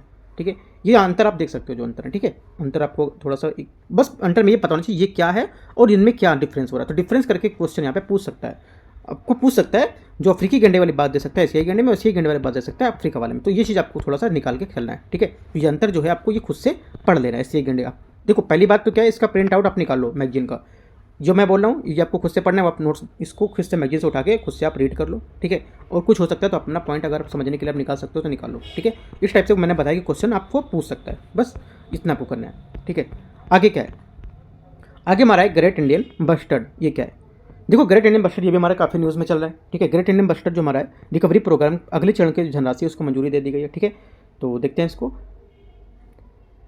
इसमें देखो यहाँ पर क्या क्या है, यहाँ पर क्वेश्चन देखते हैं इंपॉर्टेंट क्या है। इंपॉर्टेंट हमारे यहाँ से है, ये प्रोजेक्ट चला जा रहा है जो भारतीय वन्यजीव संस्थान के द्वारा, ये भी हमारा नहीं होगा। देखो इसमें से वित्त पोषण जो हमारी एजेंसी होगी वो कौन सी होगी, इसकी वित्त पोषण जो एजेंसी होगी भारत जो हमारा पर्यावरण वन जो जलवायु परिवर्तन मंत्रालय है, राजस्थान विभाग और गुजरात एवं महाराष्ट्र विभाग, यहाँ पर इसकी भागीदार एजेंसियाँ होंगी इसके वित्त पोषण करने के लिए। ठीक है, और प्रोजेक्ट का उद्देश्य क्या होगा, इसका उद्देश्य कि हमारा जहाँ पर इन सीटू नहीं एक्स सीटू, ठीक है, एक्स सीटू संरक्षण है उसको सुनिश्चित करना, और व्यवहारिक अनुसंधान क्षमता है उसके आउटरीच सर्जिकल हैबिटेट है उसको मैनेजमेंट का प्रायोगिक कार्यक्रम जो हमारा कार्यान्वयन होगा उसको स्थापित करना। ठीक है, ये हमारा इसका कुछ उद्देश्य होगा प्रोजेक्ट का। ठीक है, और क्या है, इसकी सहयोगी एजेंसियाँ क्या होंगी, और कुछ यहाँ से नहीं पढ़ना है आपको, जितना मैं आपको बता रहा हूँ सिर्फ उतना आपको देखना है। ये हमारा एक्स सीटू होगा, आपसे क्वेश्चन बोल सकता है ये सीटू है। ठीक है, तो गलत होगा, ये हमारा कहाँ पर है, आपसे बोलेगा ये हमारा जो जलवायु परिवर्तन मंत्रालय है और महाराष्ट्र विभाग के द्वारा यहाँ पर किया गया, या फिर बोल देगा गुजरात और जो हमारा राजस्थान है और जलवायु परिवर्तन मंत्रालय उसके द्वारा। ठीक है, तो स्टेट आपको याद रखनी सभी जितने यहाँ पर दिए हैं। ठीक है, और सहयोगी एजेंसी कौन कौन सी हो सकती है, बॉम्बे नेचुरल हिस्ट्री सोसाइटी यहाँ पर है, ये भी यहाँ पर इसके संरक्षण को बढ़ावा दे रही है। ठीक है, अन्य कौन सी है, इंटरनेशनल फॉर जो है पर हवारा कंजर्वेशन रेनको कॉर्बेट फाउंडेशन है, ये भी है, सोसाइटी इंटरनेशनल जीवन ये भी हमारे यहाँ पर दी गई। ठीक है, तो यहाँ पे आपको याद रखना है ये, तो यहाँ से आपको 2-3-4 चीज़ों में आपको बताई उतना सिर्फ आपको कवर करना है। ठीक है, और देखते हैं, और यहाँ पर है लेसर फ्लोरिकन। ये क्या है, लेसर फ्लोरिकन बस्टर्ड फैमिली जो आपका ओटिडिडे का सबसे छोटा पक्षी है। संरक्षण स्थिति क्या है इसकी, वर्ल्ड हमारा जो वाइल्ड लाइफ प्रोटेक्शन है 1972 में सोचिए 1 में किया गया है। ठीक है, और ये हमारा क्रिटिकली इंडेंजर्ड है। ठीक है, CR मतलब क्रिटिकली और इंडेंजर्ड। ठीक है, पर्यावासी स्थान क्या है, राजस्थान गुजरात ये सब में। खतरे से क्या हो सकते हैं, खतरे आपके इंपॉर्टेंट नहीं होते हैं। ठीक है, आपको सिर्फ कहाँ पाया जाता है, कौन से IUCN में क्या स्थिति है और कौन सी परिशिष्ट में इसको रखा गया और इसकी वाइल्ड लाइफ जो सोची वो क्या है। 3 से 4 चीज़ें आपको एक एक चीज़ की इनकी याद रखनी, जो हमारे जो बर्ड्स दे रखे हैं या फिर यहाँ पर जो एनिमल दे रखे हैं उनके लेकर। ठीक है, और यहाँ पे कुछ इतना इंपॉर्टेंट नहीं था ग्रेट इंडियन बस्टर्ड को लेकर। यहाँ पे क्या देखते हैं, GIB मतलब ग्रेट इंडियन बस्टर्ड, इसका पर्यायवाची क्या है, भारतीय उपमहाद्वीप की स्थानिक या एंडेमिक प्रजाति है। आपसे बोलेगा कि जो हमारा ग्रेट इंडियन बस्टर्ड है ये भारतीय उपमहाद्वीप की एक स्थानिक प्रजाति है। ये एंडेमिक, स्थानिक एंडेमिक ये होता है, ये सिर्फ वहीं पर पाया जाता है, इसको बोलते हैं स्थानिक या एंडेमिक। ठीक है, भारत में इसकी अधिकांश आबादी राजस्थान और गुजरात में पाई जाती है। इसकी कुछ संख्या महाराष्ट्र, कर्नाटक और आंध्र प्रदेश में ही मिलती है। ठीक है, आपसे बोलेगा कि जो ग्रेट इंडियन बस्टर्ड है इसके बारे में आपको विचार करना है। ये हमारा क्या है, भारतीय उपमहाद्वीप की स्थानिक प्रजाति है। पहला स्टेटमेंट करेक्ट हो जाएगा। इसकी अधिकांश आबादी राजस्थान में पाई जाती है, जबकि गुजरात में इसका कुछ परसेंट पाया जाता है और महाराष्ट्र में भी कुछ परसेंट पाया जाता है। ठीक है, तो हमारा अधिकांश आबादी गुजरात और राजस्थान में दोनों में पाई जाती है। ठीक है, तो ये चीज़ आपको इंपॉर्टेंट पॉइंट याद रखना है, ये जो बताया मैंने। संरक्षण संबंधी प्रयास क्या है, इसके प्रमुख जो हमारे पर्यावरण हैं इसके क्षेत्र के राष्ट्रीय उद्यान अभ्यारण्य के रूप में यहाँ पर इसको सूचीबद्ध किया गया था। जैसे मरुस्थल राष्ट्रीय उद्यान है, राजस्थान के जो नलिया घास के मैदान है उसमें यहाँ पर ये जो वन्यजीव अभ्यारण्य है यहाँ पे ये इसके संरक्षण संबंधी प्रयास किए जा रहे हैं। ठीक है, राजस्थान में जीआईबी संरक्षण के प्रजनन केंद्र का कार्यरत है और जैसलमेर में राष्ट्रीय प्रजनन केंद्र यहाँ पर कृत्रिम गर्भधारण यहाँ पर बनाया गया है। ठीक है, अबू धाबी में भी स्थित जो हमारा नेशनल एवियन रिसर्च सेंटर यहाँ पर भी अब कर्मियों को कृत्रिम प्रजनन तकनीकों से परीक्षण दिया जा रहा है। ठीक है, तो ये कुछ पॉइंट आपको बस एक बार पढ़ना है, नोट्स नहीं बनाने में। फिर से बता दे रहा हूँ, जीआईबी के बारे में सिर्फ इतनी बातें पता करनी, कौन से सूची में आता है, क्या है ये इंडेंजर्ड है ना, कौन सी सूची में, और क्या यहाँ पर परिशिष्ट में रखा गया है। ठीक है, और जो मैंने आपको ये चीज़ 3 बताई ये काफ़ी इंपॉर्टेंट, ये आपको आप नोट्स में लिख सकते हो। ठीक है, बाकी जो राजस्थान में क्या प्रशिक्षण किए जा रहे हैं, यहाँ पे क्या हो रहा है, तो 1-2 बात आप यहाँ पे भी नोट कर सकते हो, इसकी पूरी बातें नोट नहीं करनी है। ठीक है, जो आपको याद नहीं रहेंगी वो कोशिश करना उसके नोट्स बनाने के लिए, जो याद हो जाएंगे उसके नोट्स आप मत बनाना। राइट, खतरा क्या हो सकता है, इनका शिकार, विद्युत लाइन से टकराव, खतरा शिकार करना, लोग शिकार कर सकते हैं, इनको खा सकते हैं। ठीक है, और विद्युत लाइन जो हमारे इलेक्ट्रिसिटी होती है उससे टकराने के कारण इनकी मौत हो सकती है। ठीक है, मृत्यु हो सकती है। और आर्गेनोफाइट्स फास्फेट जो कीटनाशक है उससे भी इनकी मृत्यु हो सकती है। तो हमारे इसके खतरे उत्पन्न हो सकते हैं इसके लिए। ठीक है, बाकी परिशिष्ट अनुसूची मैं आपको यहाँ पे बता चुका हूँ। ये देखो एक इंपॉर्टेंट पॉइंट दे रखा है, ये स्पीसीज रिकवरी प्रोग्राम जो हमारा इसके अंतर्गत 22 प्रजातियों में से एक भी है, ये भी याद रखना। जो रिकवरी प्रोग्राम है उसमें शामिल है हमारा, उसमें 22 जो हमारी प्रजातियाँ उसमें एक यहाँ पर है हमारी ग्रेट इंडियन बस्टर्ड जीआईबी। ठीक है, सर्वारी पक्षी, ये ग्रेट इंडियन बस्टर्ड के सामने की ओर अधिक दूर तक नहीं देख पाते हैं, सामने की ओर अधिक दूर तक नहीं देख पाते हैं। ये नर ग्रेट इंडियन बस्टर्ड में एक गुलर पाउच या गले में थैलनुमा संरचना होती है, जिसमें क्या हवा भरकर जोर से आवाज़ निकालने ताकि मादा पक्षियों को आकर्षित यहाँ पर किया जा सके। ठीक है, और नर प्रजाति में नवजात को पालन पोषण उनकी देखभाल करने पर कोई भूमिका नहीं निभाते हैं। एक बार देख लेना है, बाकी आपको नहीं पढ़ना है। एक बार पढ़ोगे तो खुद इससे याद हो जाएगा कि ये क्या है, क्या करते हैं। ठीक है, और एक बार दोबारा से याद करोगे नोट्स बना के तो आपको यहाँ से कवर हो जाएगा। राइट, आगे देखते हैं। जीआईबी पर्यावास वाले इलाकों को लेकर यहाँ पर जो बिजली लाइन है उसको लेकर 55 सुप्रीम कोर्ट का आदेश दिया गया था। ठीक है, तो ये तो कुछ इतना हमारे लिए इंपॉर्टेंट नहीं है, हटाते हैं इसको। अगला है मगरमच्छ संरक्षण परियोजना। ठीक है, यहाँ पर क्रोकोडाइल कंजर्वेशन प्रोजेक्ट है, इसको देखते हैं। भारत की मगरमच्छ संरक्षण परियोजना के 50 वर्ष पूरे हो गए, तो क्या हो गया, इंपॉर्टेंट हो गया। क्वेश्चन मगरमच्छ से इस बार पूछा जा सकता है। ठीक है, देखते हैं इसको। भारत ने 1975 में ओडिशा भीतरकनिका राष्ट्रीय उद्यान में मगरमच्छ संरक्षण परियोजना शुरू की है। कहाँ पर शुरू की है, भीतरकनिका में, याद रखना है, ओडिशा में। तो क्या भीतरकनिका जो हमारा यहाँ पर उद्यान है ये न्यूज़ में आ गया। ठीक है, भीतरकनिका जो हमारा न्यूज़ में आ गया। आपको स्टैटिक जाके पूरा एक चीज़ पढ़ लेना है, जो भी आपका एनवायरमेंट का जो भी नोट्स होगा उससे जाके भीतरकनिका को पूरा कवर करना है। ठीक है, आप देखो जो भी मैगजीन पढ़ो साइड में एक नोट्स ले लो, लिखते चलो स्टैटिक में क्या क्या पता चल रहा है, साइड में स्टैटिक, बाकी जो करंट है वो स्टैटिक जो कॉपीज उठाना है वो कॉपी से जाके पढ़ो। ठीक है, ये संयुक्त राष्ट्र विकास कार्यक्रम यूएनडीपी, यूनाइटेड नेशन जो डेवलपमेंट प्रोग्राम है उसके संयुक्त राष्ट्र खाद्य एवं कृषि जो संगठन है हमारा, ठीक है, फूड हमारा जो ऑर्गेनाइजेशन ऑफ इंडिया है, इसको लेके यहाँ पर सहयोग से आरंभ की गई थी। ये तो नहीं पूछेगा लेकिन हमारा ये इंपॉर्टेंट है इसका। ठीक है, भीतरकनिका राष्ट्रीय उद्यान के बारे में देखते हैं थोड़ा सा। ये उड़ीसा में स्थित एक रामसर आर्द्रभूमि स्थल है। ये सुंदरबन के बाद दूसरा सबसे बड़ा मैंग्रोव पारिस्थितिक तंत्र, याद रखना है। ये मूल रूप से खाड़ियों नहरों का नेटवर्क है। ये नेटवर्क ब्रह्मणी, वैतरणी, धामरा तथा पटासला नदियों के जो पानी है वहाँ पर भरा जाता है। ठीक है, यहाँ जलीय मॉनिटर, छिपकली, अजगर, लकड़बग्घे, खारे पानी मगरमच्छ आदि यहाँ पर पाए जाते हैं। खारे पानी के मगरमच्छों की सबसे बड़ी आबादी यहाँ पर मिलती है। ठीक है, तो बस एक बार आप याद करोगे, पढ़ोगे तो आपको याद हो जाएगा। फिर याद रखना है कि हमारा रामसर आर्द्रभूमि है, तो क्या रामसर यहाँ पर न्यूज़ में है, रामसर स्थल है, तो रामसर स्थल भी आपको एक बार अच्छे से कवर कर डालना है कि रामसर स्थल होता क्या है। ठीक है, सुंदरबन भी यहाँ पर न्यूज़ में, तो सुंदरबन भी आपको यहाँ से कवर करना है। मैंग्रोव भी न्यूज़ में, मैंग्रोव भी आपको एक चीज़ यहाँ पे इसकी कवर करनी है। जो पॉइंट आ रहे हैं वो स्टैटिक में आपको जाकर अच्छे से कवर कर जाना है। ठीक है, तब तो आपको मैगजीन ये हेल्प होगी पढ़ने में। ये नहीं कि आपको पूरी मैगजीन आपने पढ़ ली, पेपर बोलोगे पेपर में क्वेश्चन नहीं आया, तो क्या एक चीज़ जब तक आप डीप में जाके यहाँ से नहीं कवर करके पढ़ोगे तो आपको ये मैगजीन पढ़ना बेकार है। ठीक है, मैं इस वजह से आपको समझा रहा हूँ कि यहाँ से इतना पढ़ना है प्लस आपको डीप में जाके स्टैटिक से कवर करना है। राइट, आगे देखते हैं मगरमच्छ के बारे में क्या दे रखा है। मगरमच्छ कशेरुकी सरीसृप वर्ग की सबसे बड़ी जीवित प्रजाति है। ठीक है, पर्यावरण के खारे पानी एक प्रजाति को छोड़कर लगभग सभी मगरमच्छ प्रजातियां मुख्य रूप से मीठे पानी के जो दलदल झीलें उसकी नदियों में रहती हैं। ठीक है, व्यवहार क्या है, ये सरीसृप अधिकतर रात्रिचर होती हैं और मगरमच्छ में पाइकिलोथर्मिक जीव होते हैं। ठीक है, पाइकिलोथर्मिक जीव अपने शरीर के तापमान को केवल एक सीमा तक ही नियंत्रित कर सकते हैं। ठीक है, आपसे क्वेश्चन पूछेगा कि निम्नलिखित कथन पर आपको विचार करना है। पाइकिलोथर्मिक जीव के बारे में निम्नलिखित कथनों पर विचार करना है। ठीक है, पाइकिलोथर्मिक जीव जो होते हैं ये अपने तापमान को केवल एक निश्चित सीमा तक यहाँ पर क्या नियंत्रित कर सकते हैं। ठीक है, तो पहला करेक्ट हो जाएगा। दूसरा बोलेगा ये जो होता है ये ज़्यादातर हमारा जो कशेरुकी होते हैं, कशेरुकी या सरीसृप वर्ग है उसमें देखा जाता है। यह मगरमच्छ में यहाँ पर देखा जाता है, ठीक है। तो ये भी हमारा क्या होगा, करेक्ट हो जाएगा, ठीक है। ये सरीसृप अधिकतर अगला स्टेटमेंट दे देगा, जो सरीसृप होते हैं अधिकतर रात्रिचर होते हैं, और ये मगरमच्छ जो होते हैं इनमें पोइकोथर्मिक जो जीव है उसमें पाया जाता है, ठीक है। तो ये सब स्टेटमेंट आपके करेक्ट हो जाएंगे। तो इस टाइप से आपको कवर करना है कि कैसे क्वेश्चन बना सकते हैं यहाँ पे, ऐसे हमको पढ़ना है चीज़। ऐसे नहीं आपको भगा भगा के पढ़ना नहीं है कि आपको रीड किया बस पढ़ के हो गया। एक एक चीज़ देखना है कि कहाँ से क्वेश्चन और बन सकता है, कहाँ से क्वेश्चन क्रिएट हो सकता है। देखो जितने में से क्वेश्चन क्रिएट हो सकते हैं मैं एक चीज़ आपको मैं बताता जा रहा हूँ, बस ये चीज़ आपको बहुत अच्छे से कवर करना है, ठीक है। आगे देखते हैं। जो कुछ अगर नहीं समझ आ रहा है सीधे से आप टेलीग्राम पे जाओ, मैसेज करो, ठीक है, या फिर आप जो यूट्यूब चैनल है यहाँ पे भी नीचे कमेंट कर सकते हो, कुछ डाउट रहता है तो, ठीक है। पर्सनल भी आपको लगता है कि मैं कोई क्वेश्चन आपको जैसे पूछना होता है, कुछ हिचक होती है कि हाँ मैं पूछूँ नहीं पूछूँ क्या लगेगा, तो आप डायरेक्ट सीधे टेलीग्राम पे मैसेज कर सकते हो, राइट। तो वहाँ पे मैं आपको समझा दूंगा कि क्या कैसे करना है। बाकी मैं आपको यहाँ पे एक एक चीज़ क्लियर समझा रहा हूँ कि कैसे कैसे आपको नोट्स बनाना है, ठीक है। आगे देखते हैं। घड़ियाल, घड़ियाल हमारा है, संरक्षण की स्थिति क्या है और पर्यावरण क्या है, ठीक। घड़ियाल के बारे में अनुसूची 1 में हमारा ये, ठीक है। और साफ और तीव्र जो हमारी प्रवाही जल उसमें नदी में पर्यावस्था होता है। भारत में चंबल, गिरवा, घाघरा, सोन नदी में यहाँ पर रहता है, ठीक है। विशेषता क्या होती है, इनके नाम के थूथन के अंत में एक बल्बनुमा नॉब की मौजूदगी करने यहाँ पर दिया होता है, ये जैसे इस टाइप ये, ठीक है। विशेष रूप से भोजन ये तो मछली पर निर्भर रहते हैं, ये यहाँ पर ऐसा गोल गोल दिया होता है। तो थोड़ा सा घड़ियाल के बारे में देख लेना है। सिटीज़ की कौन सी परिशिष्ट में है, परिशिष्ट 1 में है, और हमारा वाइल्ड लाइफ जो प्रोटेक्शन एक्ट है 1972 में अनुसूची 1 में, ठीक है। 2 3 4 बात यहाँ से याद रखना है इसकी। कवक मान्यता एवं संरक्षण, ठीक है। ये क्या है,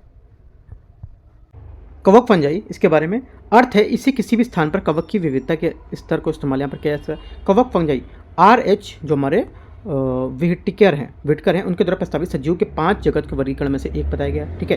विविधता क्या होती है, इनके कवकों की कई प्रजातियां होती हैं, कई प्रकार की प्रजातियां होती हैं। इनमें से कुछ एकल कोशिकीय वाली प्रजातियां होती हैं, जबकि कुछ प्रजातियों में जटिल बहुकोशिकीय होती हैं, ठीक है। आपसे बोलेगा जी जो कवक होती हैं ये सिर्फ हमारी एक कोशिकीय वाली प्रजातियां होती हैं, ठीक है। तो क्या होगा, हमारा गलत हो जाएगा, क्योंकि कवक हमारी जो होती है ये एक एकल कोशिका वाली, और कुछ जो होती है यहाँ पर बहुत जो जटिल या बहुकोशिकीय वाली यहाँ पर होती है, ठीक है। इनका वितरण, कवक की प्रजातियां स्थलीय और जली जो हमारी जो पारिस्थितिक तंत्र होता है उसमें उष्णकटिबंधीय समशीतोष्ण को लेकर यहाँ पर आखिरी क्षेत्र में पाई जाती हैं या उसमें प्राप्त होती हैं, ठीक है। विशेषताएं क्या होती हैं, इनमें काइटिन के भीतर कोशिका भित्ति होती है, ठीक है। पोषण का तरीका क्या होता है आपका, हेट्रोट्रॉफिक यहाँ पर होता है, ठीक है। इनका पोषण का तरीका, बॉडी स्ट्रक्चर क्या होता है, बहुकोशिकीय या ढीले ऊतक होते हैं इसके, ठीक है। इनकी विशेषताएं आपसे नहीं पूछेगा इनकी, ठीक है। आगे देखते हैं। आगे कवक का हमारा महत्व क्या है, ये माइकोराइजल ये पौधों की जड़ों के साथ परस्पर लाभकारी संबंध बनाते हैं, जिससे वृक्षों में वृद्धि होती है, ठीक है। कार्बन संचित करना, ये कार्बन का भंडारण करते हैं, और अपघटन और पोषक तत्वों का यहाँ पर चक्र होता है, ये अपघटन का काम करते हुए अपशिष्ट जो ह्यूमस है उसमें बदल देते हैं ये, ठीक है। रेमिडिएशन, ये प्रदूषकों जैसे जो प्लास्टिक है उसके अपघटन में मदद करता है ये, ठीक है। औषधि क्या होती है, एंटीबायोटिक जैसे यहाँ पर जो पेंसिलिन है, ठीक है। साइकोथेरेपी है, और आपका साइलोथाइबिन है, इसका भी स्रोत यहाँ पर होता है। अंतर्राष्ट्रीय संगठनों द्वारा इसका कवक पर ध्यान दिया गया। ये तो देखो एक बार रीड कर लेना है, आपको नोट्स इस चीज़ का नहीं बनाना है वरना बहुत सारा नोट्स हो जाएगा, ठीक है। एक बार रीड कर लेना कि क्या है ये, ठीक है। नोट्स इसका आपको कॉपी में नहीं बनाना है, राइट। ये क्या है, इसको देखते हैं। अंतर्राष्ट्रीय संगठनों द्वारा कवर जो किए गए कुछ ध्यान केंद्रित किए गए, जैसे कि आयुसीन स्पीसीज जो हमारे सर्वाइकल कमीशन फंगल है कंजर्वेशन कमेटी उसके द्वारा, ग्लोबल फंगल जो हमारा रेड लिस्ट इनिशिएटिव यहाँ पर इसके संगठन पर ध्यान दिया गया है, और चिली एकमात्र ऐसा देश है जिसने अपने संरक्षण कानून के तहत कवक को भी यहाँ पर शामिल किया है, ठीक है। ऐसा कौन सा देश होगा जो बोलेगा कि जिसने कवक संरक्षण के लिए पर जो कानून है वो यहाँ पर कानून के तहत इसको शामिल किया है, ठीक है। तो आपका चिली आपको याद रखना है, इंपॉर्टेंट है। आगे देखते हैं। वनस्पति जात, प्राणी जात और कवक, इनमें क्या अंतर होते हैं। वनस्पति जात दे रखा है, प्राणी जात दे रखा है, और कवक दे रखा है। ये वनस्पति जात क्या होते हैं, किंगडम जगत में पौधे, ये क्या होंगे, प्राणी, ये आपके कवक होंगे, ठीक है। उदाहरण के लिए शैवाल, पुष्प, वृक्ष, कीड़े, सरीसृप, स्तनधारी यहाँ पर प्राणी जात में होंगे। मशरूम, फफूंद और खमीर, ये हमारे क्या होते हैं, एक एग्जाम्पल दे सकते हो कवक का, ठीक है। आगे है जनन, बीज, बीजाणु वनस्पति। देखो यहाँ पर मशरूम आया, ठीक है। मशरूम यहाँ पर है, मशरूम को लेकर क्वेश्चन पूछ सकता है। मशरूम बोलेगा ये हमारा कवक का एक उदाहरण है, ठीक है। अब पहला स्टेटमेंट ये दे देगा। दूसरा स्टेटमेंट आपको दे देगा जो कवक के बारे में, अभी कवक की कुछ खेती की गई थी तो न्यूज़ में था, मैंने टेलीग्राम पे डाला भी इसको, तो वहाँ पे जाकर आप देख सकते हो, ठीक है। तो इंपॉर्टेंट है, इस वजह से मैंने कवक को यहाँ पर मशरूम को हाईलाइट किया थोड़ा सा, ठीक है। मशरूम को जाके एक बार आपको गूगल देखना है, या कुछ नोट्स रहेगा तो वो नोट्स में आपको कवर करना है, या जो भी इंपॉर्टेंट न्यूज़ रहेगी वो मैं आपको सब जो हमारे डेली टारगेट रहेंगे वहाँ पे आपको मैं सब कवर कराऊंगा, ठीक है। आगे इनका जनन क्या होता है? बीज बीजाणु वनस्पतिक जनन के माध्यम से, लैंगिक अलैंगिक जनन के माध्यम से, या बीजाणु लैंगिक जनन के माध्यम से यहाँ पर होता है इनका कवक का। ठीक है, अब से बोलेगा कि कवक जो है हमारे, इनका बीजाणु या अलैंगिक जनन के माध्यम से इनका जनन होता है, तो क्या होगा हमारा? करेक्ट हो जाएगा। इनका जो अपघटन होता है ये पारिस्थितिक तंत्र में भूमिका निभाता है, ये भी हमारा करेक्ट हो जाएगा। ठीक है, यहाँ दे रखा है, तो कुछ कवक आप यहाँ पढ़ सकते हो। ठीक है, ये इंपॉर्टेंट है कवक वाले, ये आपको जो पहलू है इसको लेके कवक का पढ़ सकते हो। यहाँ से अगला टॉपिक है world network of biosphere reserve. ठीक है, संयुक्त राष्ट्र वैश्विक जो हमारा वैज्ञानिक और सांस्कृतिक जो संगठन है यूनेस्को ने मैन एंड बायोस्फीयर जो हमारा कार्यक्रम के तहत कोलंबिया सहित यहाँ पर कई देशों उसमें नए 11 जो बायोस्फीयर रिजर्व इसको यहाँ पर शामिल किया है। ठीक है, तो इस वजह से क्या न्यूज़ में था, देखते हैं हमारे लिए इंपॉर्टेंट क्या होगा। यहाँ से इंपॉर्टेंट होगा हमारा, यहाँ से देखो अन्य संबंधित तथ्य दे रखा है ये क्या world network of biosphere reserve में अब 136 देशों के 759, ठीक है 136 यहाँ पर जो कंट्रीज हैं, इसमें 759 जो बायोस्फीयर रिजर्व यहाँ पर शामिल किए जाएंगे। ठीक है, टोटल हमारे कितने जो देश हैं ये, और कितने यहाँ पर बायोस्फीयर रिजर्व है ये, इसके बारे में देखते हैं। एमएबी मतलब हमारा जो मैन एंड बायोस्फीयर रिजर्व है, इसके बारे में इसे 1971 में एक अंतर सरकारी वैज्ञानिक जो कार्यक्रम उसके तहत यहाँ पर शुरू किया गया था। उद्देश्य क्या? लोगों और उसके पर्यावरण के बीच संबंधों को बेहतर करने के लिए एक वैज्ञानिक आधार स्थापित करना। ठीक है, इसका यहाँ पर टारगेट है हमारा। ठीक है, भारत के 18 बायोस्फीयर रिजर्व में से 12 को यूनेस्को के world network of biosphere reserve में यहाँ पर शामिल किया गया है। ठीक है, जो मैप अभी नीचे दिखाऊंगा उस मैप पर दिखाया गया है। इसी कार्यक्रम के तहत नीलगिरी बायोस्फीयर रिजर्व को सबसे पहले यहाँ पर शामिल किया गया था। यहाँ से देखो ये चीज़ आपका इतना जो मैन एंड बायोस्फीयर रिजर्व है, इसके बारे में ये चीज़ इतनी इंपॉर्टेंट है। ठीक है, एक बार इसके आप अगर लिखोगे क्या, MAB man and biosphere reserve, ऐसे करके नोट्स में जैसे इसमें लिखा है ऐसे करके आपको नहीं लिखना है। ठीक है, कैसे लिखना है? एमएबी नोट करना है। ठीक है, और इसके बाद आपको यहाँ पर ऐसे करके जो 3 बातें हैं आप तीनों बातें ऐसे नोट कर लोगे, और कोई बातें आती है तो वो भी आप यहाँ पर ऐसे करके कर लोगे। तो आपको क्या है, यहाँ से अच्छे से याद नहीं करना पड़ेगा कि क्लैन ये जो फिगर रहता है इस आपको माइंड में पिक्चर बना देंगे पूरी कि हाँ यहाँ पर इतना था, 3 थे कुछ, 3 यहाँ पे इनके कुछ कार्यक्रम थे तो ऐसे ऐसे थे, तो ये चीज़ आपको ऐसे याद हो जाएगी। ठीक है, इस टाइप से आपको करना है। बायोस्फीयर रिजर्व जो हमारे इन सीटू जो संरक्षण उसके बारे में देखते हैं। ये स्थलीय, तटीय या समुद्री पारिस्थितिक तंत्र में विविध प्राकृतिक और सांस्कृतिक परिदृश्य को प्रतिबिंबित करने वाले क्षेत्र होते हैं। ठीक है, ये मुख्य 3 क्षेत्रों से मिलकर बने होते हैं, जैसे कि एक आपका कोर एरिया, ठीक है, और बफर जोन और आपका ट्रांजिशन एरिया। कोर जोन में हमारे इसमें अत्यधिक संरक्षित क्षेत्र शामिल होते हैं। ठीक है, और यहाँ पर सख्त नियम लागू होते हैं। पहला इंपॉर्टेंट हमारा पॉइंट ये है कि हमारे देखो जो बायोस्फीयर जो रिजर्व है इसमें इन सीटों में 3 हमारे क्या होते हैं, मुख्य क्षेत्र होते हैं। एक तो कोर एरिया जिसमें हमारे सख्त नियम लागू होते हैं, इंपॉर्टेंट पॉइंट है। दूसरा बफर जोन, इसमें वैज्ञानिक अनुसंधान आदि को मजबूत बनाने वाली पारिस्थितिक पद्धति, इसको भी यहाँ पर शामिल किया जाता है, ये भी हमारा इंपॉर्टेंट पॉइंट है, बफर जोन। ठीक है, तीसरा ट्रांजिशन एरिया, ये क्या होता है? ट्रांजिशन एरिया हमारा होता है इस क्षेत्र में समुदाय, सामाजिक, सांस्कृतिक और पारिस्थितिक रूप से टिकाऊ गतिविधियों को यहाँ पर बढ़ावा मिलता है। ठीक है, तो 3 हमारे यहाँ पर ये इंपॉर्टेंट पॉइंट हो गए, जिसको मिलकर यहाँ पर जो विविध जो पारिस्थितिक है हमारी सांस्कृतिक जो परिदृश्य है, इसको प्रतिनिधित्व करने वाले क्षेत्र है हमारे। ठीक है, तो ये आपको पॉइंट याद रखना है तीनों। देखो यहाँ पर मैप दे रखा है, मैप में बायोस्फीयर जो रिजर्व है वो यहाँ पर दर्शाए गए हैं, जैसे कि कोल डेजर्ट हिमाचल प्रदेश है। ठीक है, नंदा देवी उत्तराखंड है, कच्छ गुजरात, पन्ना मध्य प्रदेश है, पंचमढ़ी आपका मध्य प्रदेश, अचानक पारामरकंटक आपका छत्तीसगढ़। ठीक है, और यहाँ से आपका नीलगिरी दे रखा है। ठीक है, जितने भी यहाँ पर हमारे बायोस्फीयर रिजर्व में ये सब दे रखे हैं। राइट, आगे देखते हैं। देखो सब तो आपको नहीं पढ़ना है, कुछ कुछ आपको यहाँ से याद कर लेने हैं। ठीक है, सब तो आप नहीं याद कर पाओगे, जैसे कि हमारा पन्ना है, पन्ना तो नॉर्मल पता है सबको मध्य प्रदेश में, कच्छ गुजरात में पता है, नंदा देवी उत्तराखंड में, ये कोल डेजर्ट हमारा ऊपर हिमाचल में। तो देखो ज़्यादातर आपको यहाँ से देखोगे तो याद हो जाएंगे, याद होंगे ही। ठीक है, जो बचेंगे, जो इंपॉर्टेंट जो बच रहे होंगे वो आपको यहाँ से याद कर लेना है। किस टाइप से याद करना है? क्योंकि उत्तर से दक्षिण ऐसे। ठीक है, ये नॉर्थ से साउथ की ओर पूछेगा आपसे, यस ईस्ट से वेस्ट की ओर पूछ सकता है। ठीक है, ईस्ट से वेस्ट या वेस्ट से ईस्ट की ओर आपसे क्वेश्चन पूछ सकती है कौन से यहाँ पर है, तो वो चीज़ आपको ऐसे करके याद कर लेना है। अगला हमारा है पारिस्थितिकी संवेदनशील क्षेत्र हैं। ठीक है, इसको देखते हैं। पारिस्थितिकी यहाँ पर संवेदनशील क्षेत्र हैं, ये क्या है? देखो हमारा कस्तूरी रंगन समिति के बारे में इसको पहले देखते हैं। इस समिति ने प्रस्ताव रखा था कि पश्चिमी घाट के 37% क्षेत्रफल में लगभग 60,000 वर्ग किलोमीटर को पारिस्थितिक जो क्षेत्र उसके रूप में यहाँ पर संवेदन घोषित किया जाए। ठीक है, इसमें प्रस्तावित सबसे बड़ा हिस्सा जो कर्नाटक में होगा, इसके बाद यहाँ पर महाराष्ट्र का स्थान आएगा। ठीक है, पारिस्थितिक रूप से यहाँ पर संवेदनशील जो क्षेत्र हैं उसके बारे में देखते हैं। यहाँ पर क्या है ये, अब यहाँ से इंपॉर्टेंट हमारा पॉइंट आएगा, इससे यहाँ से देख। ठीक है, राष्ट्रीय पर्यावरण नीति 2006 ऐसे जीवन जो को परिभाषित करता है जिनमें पहचाने गए जो पर्यावरणीय संसाधन मौजूद होते हैं। ठीक है, जिनका मूल्य अतुलनीय है, साथ ही इनके क्षेत्र में भू क्षेत्र, वन्यजीव, जैव विविधता तथा ऐतिहासिक और जो हमारे प्राकृतिक मूल्य हैं उसके संरक्षण के लिए यहाँ पर विशेष ध्यान देने की आवश्यकता होती है। ये हमारा क्या पर्यावरण जो नीति है उसके तहत ये बताई गई बात इसमें। ठीक है, ये क्षेत्र केंद्र सरकार द्वारा पर्यावरण संरक्षण अधिनियम 1986 के तहत यहाँ पर अधिसूचित किए गए। ठीक है, आपसे बोल देगा ये जो हमारे क्षेत्र हैं ये पर्यावरण अधिनियम 1972 के तहत अनुसूचित किए गए, तो क्या आपका गलत हो जाएगा।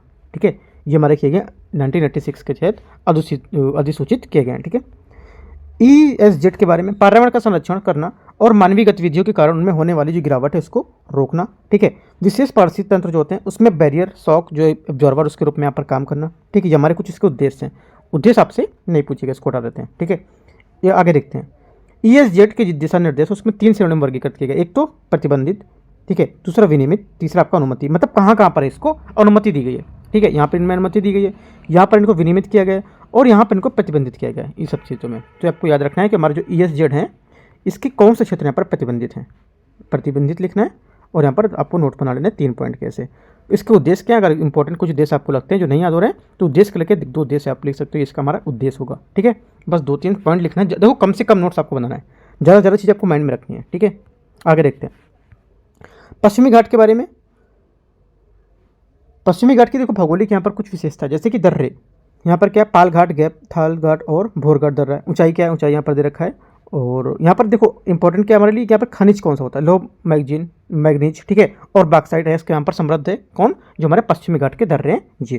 ठीक है, ये 4 प्रमुख प्रकार के यहाँ पर वन पाए जाते हैं, जैसे कि आपका सदाबहार, अर्ध सदाबहार, पर्णपाती और शुष्क पर्णपाती वन। ये 4 प्रकार के वन यहाँ पर हमारे पाए जाते हैं। ठीक है, तो आपको ये याद रखना है, पॉइंट है।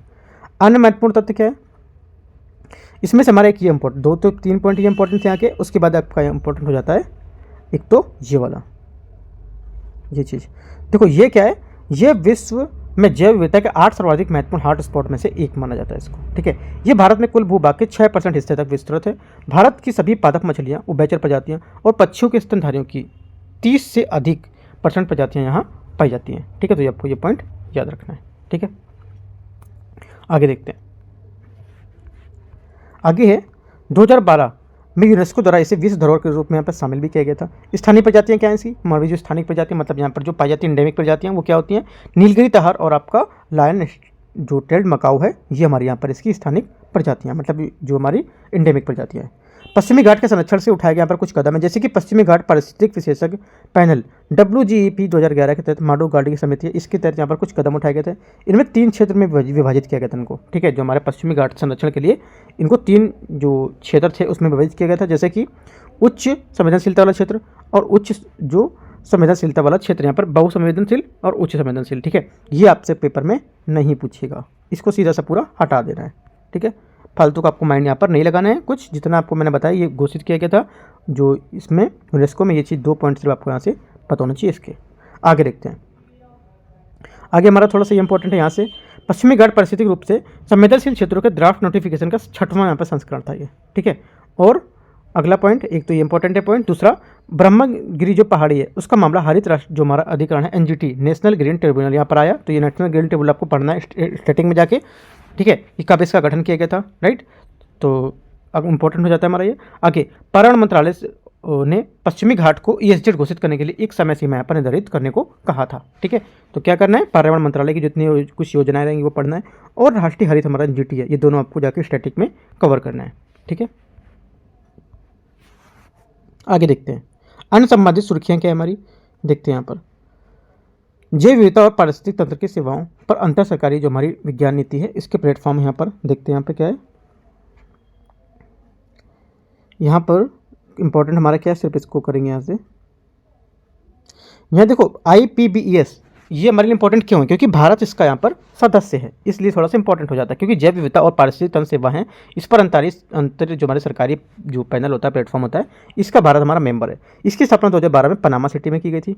ठीक है, ये एक स्वतंत्र अंतर सरकारी निकाय है। ये जैव विविधता पारिस्थितिक तंत्र की सेवाओं के लिए विज्ञान नीति इंटरफेस को मजबूत करता है। ठीक है, ये संयुक्त राष्ट्र संस्था नहीं है। ठीक है, याद रखना है, ये संयुक्त राष्ट्र की संस्था नहीं है, ये संयुक्त राष्ट्र पर्यावरण फ्रेम कार्यक्रम के सचिवालय को सेवा प्रदान करता है। ठीक है, सचिवालय का है बॉन जर्मनी में होगा। वर्तमान में इसके कुल 145 सदस्य देश हैं, भारत सहित, भारत भी इसका सदस्य है। ठीक है, संयुक्त राष्ट्र सदस्य के IPBE सदस्यता के लिए पात्र होते हैं। ठीक है, तो ये चीज़ आपको इतनी इंपॉर्टेंट है। आपसे बोलेगा इसके जो टोटल सदस्य हैं 145 है, जिसमें से भारत का भी इसमें नया सदस्य जुड़ा हुआ है, लेकिन उसको यहाँ पर काउंट नहीं किया गया, मतलब भारत को हटाकर इसमें 145 सदस्य हैं, ऐसा बोल सकता है, तो क्या गलत है, भारत इसमें इंक्लूड है 145 में। ठीक है, सचिवालय बोल देगा आपका, इसका सचिवालय हमारा जर्मनी में है, तो क्या है जो हमारा हेडक्वार्टर इसका बॉन जर्मनी में होगा, ठीक है, याद रखना है।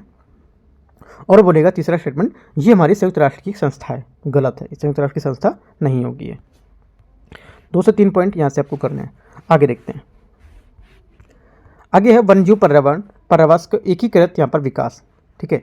15वीं आयोग की अवधि के लिए वन्यजीव पर्यावास के एकीकृत विकास योजना वाली जो योजना को जारी रखने की मंजूरी यहाँ पर दी गई है, ठीक है। उद्देश्य क्या है? उद्देश्य ये केंद्रीय पर्यावरण मंत्रालय द्वारा शुरू की गई केंद्र प्रायोजित अम्ब्रेला योजना है, ठीक है। इसका उद्देश्य भारत में वन्यजीव पर्यावास का विकास करना, ठीक है, ये हमारा क्या इसका उद्देश्य होगा। योजना के घटक क्या होंगे? राष्ट्रीय उद्यान, वन्यजीव अभ्यारण्य, संरक्षण रिजर्व और सामुदायिक रिजर्व जैसे जो हमारा संरक्षित क्षेत्र है इसको सहायता प्रदान करता है, ठीक है, हमारे इसके घटक होगा। और क्या होगा? ये अत्यधिक संकटग्रस्त प्रजातियों को पर्यावास को बचाने के लिए पुनर्प्राप्ति कार्यक्रम को यहाँ पर संचालित करेगा, ठीक है। प्रजाति पुनर्प्राप्ति कार्यक्रम के अंतर्गत अब तक 22 प्रजातियों की यहाँ पर पहचान की जा चुकी है, राइट। ये भी कुछ इतना इंपॉर्टेंट हमारे एग्जाम के लिए नहीं है ये, ठीक है, इंपॉर्टेंट है थोड़ा सा, इसको देख लेते हैं क्या है। IDWH ये क्या है? देखो IDWH का मतलब जो हमारा यही था, वन्यजीव पर्यावास एकीकृत विकास। इसकी टाइगर रिजर्व जो हमारा इसका प्रोजेक्ट है, योजना है प्रोजेक्ट टाइगर 1973 मैंने आपको ऊपर बताया था, ठीक है। प्रोजेक्ट डॉल्फिन और प्रोजेक्ट लायन जो हमारे एलिफेंट है, ये हमारे इसके अंतर्गत एक योजनाएं हैं, इसकी उपयोजनाएं, ठीक है। तो प्रोजेक्ट टाइगर मैंने आपको बता दिया है, पढ़ चुके हो। प्रोजेक्ट डॉल्फिन आपको एक बार और पढ़ लेना है, क्योंकि इसको लेके यहाँ पे न्यूज़ में था। जरूरी नहीं कि क्वेश्चन यहाँ से पूछेगा, इसी क्वेश्चन से पूछेगा, जैसे कि लिखा है IDWH, जरूरी नहीं कि यहाँ से क्वेश्चन IDWH से पूछे, ये क्वेश्चन यहाँ से पूछ सकता है। प्रोजेक्ट टाइगर मैंने आपको बताया, डॉल्फिन है, डॉल्फिन से क्वेश्चन पूछ सकता है, और प्रोजेक्ट हमारा एलिफेंट है, यहाँ से क्वेश्चन पूछ सकता है। तो तीनों आपको यहाँ पर प्रोजेक्ट पढ़ लेने हैं, या तीनों प्रोजेक्ट आपको लिख लेने क्या होते हैं, और तीनों प्रोजेक्ट आपको स्टैटिक्स से आपने पढ़ा होगा। नहीं पढ़ा है तो आप एक बार इसको सीधा स्टैटिक उठाओ और पूरा पढ़ जाओ, ठीक है। मैंने फिर से बोल रहा हूँ कि आप एक 4 पेज लो, साइड में स्टैटिक बनाओ ऐसे करके स्टैटिक लिख लो, और यहाँ पर इसके करंट के पॉइंट लिखते जाओ। स्टैटिक है तो आप उसको ऐड कर लो, और जाके अपना अलग से स्टैटिक का कुछ नोट्स बना सकते हो, लिख सकते हो, अगर बनाया है तो वहाँ से पढ़ सकते हो आप, ठीक है। तभी आपकी मैगजीन ये पूरी मानी जाएगी करंट अफेयर्स की PTC 65 की, वरना कोई मतलब नहीं पढ़ने का। मैं फिर से बोल रहा हूँ, आप इसको कवर कर लोगे, सोचो कि पेपर में क्वेश्चन बन जाए, क्वेश्चन पेपर में नहीं बनेगा जब तक आप स्टैटिक नहीं कवर करोगे, ठीक है। आगे देखते हैं,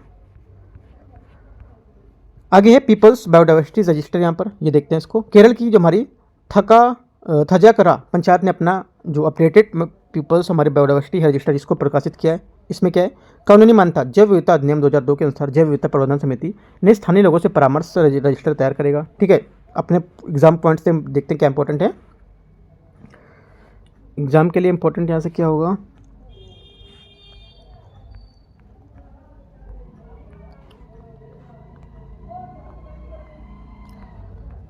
यहाँ से एग्जाम के लिए तो इसमें वो वाला टॉपिक इंपॉर्टेंट नहीं है, ठीक है, उस टॉपिक को हटाते हैं। दूसरे टॉपिक को स्टार्ट करते हैं यहाँ से, पर्यावरण प्रदर्शन सूचकांक 2024, ठीक है, इसको देखते हैं। इन्वायरमेंटल जो हमारा जो परफॉर्मेंस इंडेक्स है EPI 2024, इसको इस सूचकांक में 180 देशों ने जलवायु परिवर्तन श्रम जो हमारा समान प्रदर्शन है, पर्यावरणीय स्वास्थ्य, पारिस्थितिक तंत्र की जीवंतता आदि के आधार पर रैंकिंग यहाँ पर प्रदान की जाती है, ठीक है।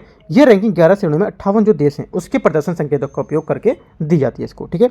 इस सूचकांक में शीर्ष स्थान वाले हमारे जो देश हैं, कौन सा? एस्टोनिया, ठीक है, पहले स्थान पर हमारा एस्टोनिया है। भारत में संबंधित मुख्य बिंदु देखो, बहुत लोगों ने मैसेज किया है कि सर यहाँ पर जो हमारा ज्योग्राफी के मैप हैं, मैप के जो हमारे जो देश राज्य वो कहाँ से निकालें, इंपॉर्टेंट जो भी न्यूज़ में है, ठीक है। जैसे कि आपका एस्टोनिया आया, जाके मैप में एस्टोनिया देखने कहाँ है, आपके पास एटलस होगा। एस्टोनिया देखो कौन कौन सीमा साझा कर रही हैं, कौन कौन से यहाँ पर देश हैं, ठीक है, उनके बारे में थोड़ा पढ़ना। तो आपको एक हमारा स्टैटिक पॉइंट मिला क्या? एस्टोनिया आपको मैप में कवर करना है, आपका ज्योग्राफी का क्वेश्चन हो गया है, ठीक है। आगे इस सूचकांक में एस्टोनिया टॉप पे है, और भारत संबंधित जो महत्वपूर्ण बिंदु पर नज़र देखते हैं, इसमें भारत 176वें स्थान पर है, 176 नंबर पर है। 2022 में विश्व में भारत चीन को पीछे छोड़ते हुए मानव जनित यहाँ पर जो सल्फर डाइऑक्साइड उसका सबसे बड़ा निर्यात उत्सर्जन का बन गया था, ठीक है। ये हमारा इंपॉर्टेंट नहीं है, बस ये जो है इसका 176 भारत में रैंकिंग है, और इसका सूचकांक का स्थान कौन सा? 100 जो एस्टोनिया हमारा टॉप पर है, और ये रैंकिंग 11 श्रेणियों में 58 जो प्रदर्शन सूचकांक उस पर यहाँ पर दी जाती है, ठीक है। ये चीज़ आपको तीनों पॉइंट याद रखने हैं। आगे देखते हैं, आगे है यहाँ से नेचर कंजर्वेशन इंडेक्स, ये क्या है? Goldman Sonnenfeld school of the sustainability and climate change द्वारा नेचर कंजर्वेशन इंडेक्स यहाँ पर जारी किया गया। नेचर कंजर्वेशन इंडेक्स जो हमारा 2024 के बारे में भारत की रैंक क्या? 180 देशों में भारत की 176 रैंक है, ठीक है। कितनी रैंक है? 176 रैंक है। निम्नलिखित 4 संकेतों का उपयोग करके यहाँ पर ये मूल्यांकन करता है। इसका मतलब क्या होता है 4 संकेतक का उपयोग करके, क्योंकि मतलब ये संकेतक होंगे तो इस पर यहाँ पर ये रिपोर्ट अपनी जारी करेगा। अगर ये चारों संकेतक होंगे, इसी संकेतक को देखिए रिपोर्ट जारी करता है। कौन से ऐसे संकेतक हैं? एक तो भूमि प्रबंधन, जैव विविधता से खतरा और जैव विविधता को खतरा और क्षमता गवर्नेंस, ठीक है, तथा भविष्य का रुझान। ये अगर 4 हमारे यहाँ पर जो इंडेक्स रहेंगे, इसी इंडेक्स पर क्या है, ये पूरी रिपोर्ट जारी करता है। ठीक है, कौन? Nature conservation index 2024। ठीक है, और 180 देशों में भारत को 176 रैंक यहाँ पर मिली है। राइट, और देखते हैं कुछ इसके बारे में आगे। और यहाँ पर कुछ इसमें नहीं दिया हुआ। ठीक है, बस इतना ही यहाँ पर है। तो अगर देखो आपके पास अगर स्टैटिक के कुछ नोट्स हैं तो नेचर कंजर्वेशन इंडेक्स शायद वहाँ पर दिया होगा, अगर होगा तो ठीक है, नहीं होगा तो आप यहाँ से इतना ही से जो है यहाँ पर पढ़ सकते हो कि किसके द्वारा पर भी जारी किया गया। ये जारी किया गया गोल्डमैन और आपका Sonnenfeld school of sustainability climate change द्वारा। ठीक है, 2024 इंडेक्स जारी किया गया, इंपॉर्टेंट है, पढ़ सकते हो आप। ठीक है, 3 चीज़ें सिर्फ आपको इसके बारे में पढ़ना है। एक, ये किसने जारी किया, रैंक क्या है, कौन कौन से संकेतक इसके, कौन कौन से जो हमारे जो संकेतक जारी यहाँ पर किए गए जो ये जारी करता है। आगे हमारा है ऊँट लिखा हुआ है, कैमेल। ठीक है, संयुक्त राष्ट्र 2024 को अंतर्राष्ट्रीय कैमलिट्स वर्ष यहाँ पर इसको घोषित किया गया है। इस दिवस को उद्देश्य कैमलिट्स के महत्व के बारे में जागरूकता फैलाना। ठीक है, कैमलिट्स वास्तव में कैमलिडियाई फैमिली से संबंधित हैं, जिसमें ऊँट भी यहाँ पर आते हैं। ठीक है, देखते हैं फिर से ऊँट के बारे में। ऊँट अफ्रीका और एशिया में पाया जाता है। ठीक है, ऊँट के प्रकार इसमें ड्रोमेडरी या अरबी ऊँट एक कुबड़ वाला या बैक्ट्रियन ऊँट 2 कुबड़ वाला होता है। देखो, एक कुबड़ वाला जो हमारा ऊँट होता है इसे बोलते हैं ड्रामेडरी या अरबी ऊँट, एक कुबड़ वाला हो गया। बैक्ट्रियन ऊँट इसको बोलते हैं 2 जो कुबड़ वाले ऊँट होते हैं। ठीक है, इससे कोई मतलब नहीं है। विशेषताएं क्या होती हैं? इन्हें लोग पालतू पशु के रूप में रखते हैं। ये स्तनधारी, शाकाहारी और उस जो हमारे परिस्थिति है उसमें जीवित रहने वाले जानवर होते हैं। ठीक है, बाकी तो थोड़ी सी जानकारी हो गई। अगला, भारत में ऊँट, तो ये राजस्थान का राजकीय पशु है, इंपॉर्टेंट है। खराई ऊँट मैंग्रोव को खाने के लिए समुद्र में लंबी दूरी तक यहाँ पर एक बार में 3 किलोमीटर तक तैरते हैं और कच्छ गुजरात में यहाँ पर ये पाए जाते हैं। ठीक है, जो हमारे बैक्ट्रियन ऊँट हैं ये लद्दाख के नुब्रा घाटी में पाए जाते हैं। ठीक है, अगला, जो डोमेड्री ऊँट हैं ये रेगिस्तान में राजस्थान, गुजरात में यहाँ पर पाए जाते हैं। अन्य प्रकार के जो हमारे कैमलेट्स हैं ये सब शामिल होते हैं, जिसमें कि आपका लामा, ठीक है, अल्पाका और गुवेनको यहाँ पर विकुना आदि।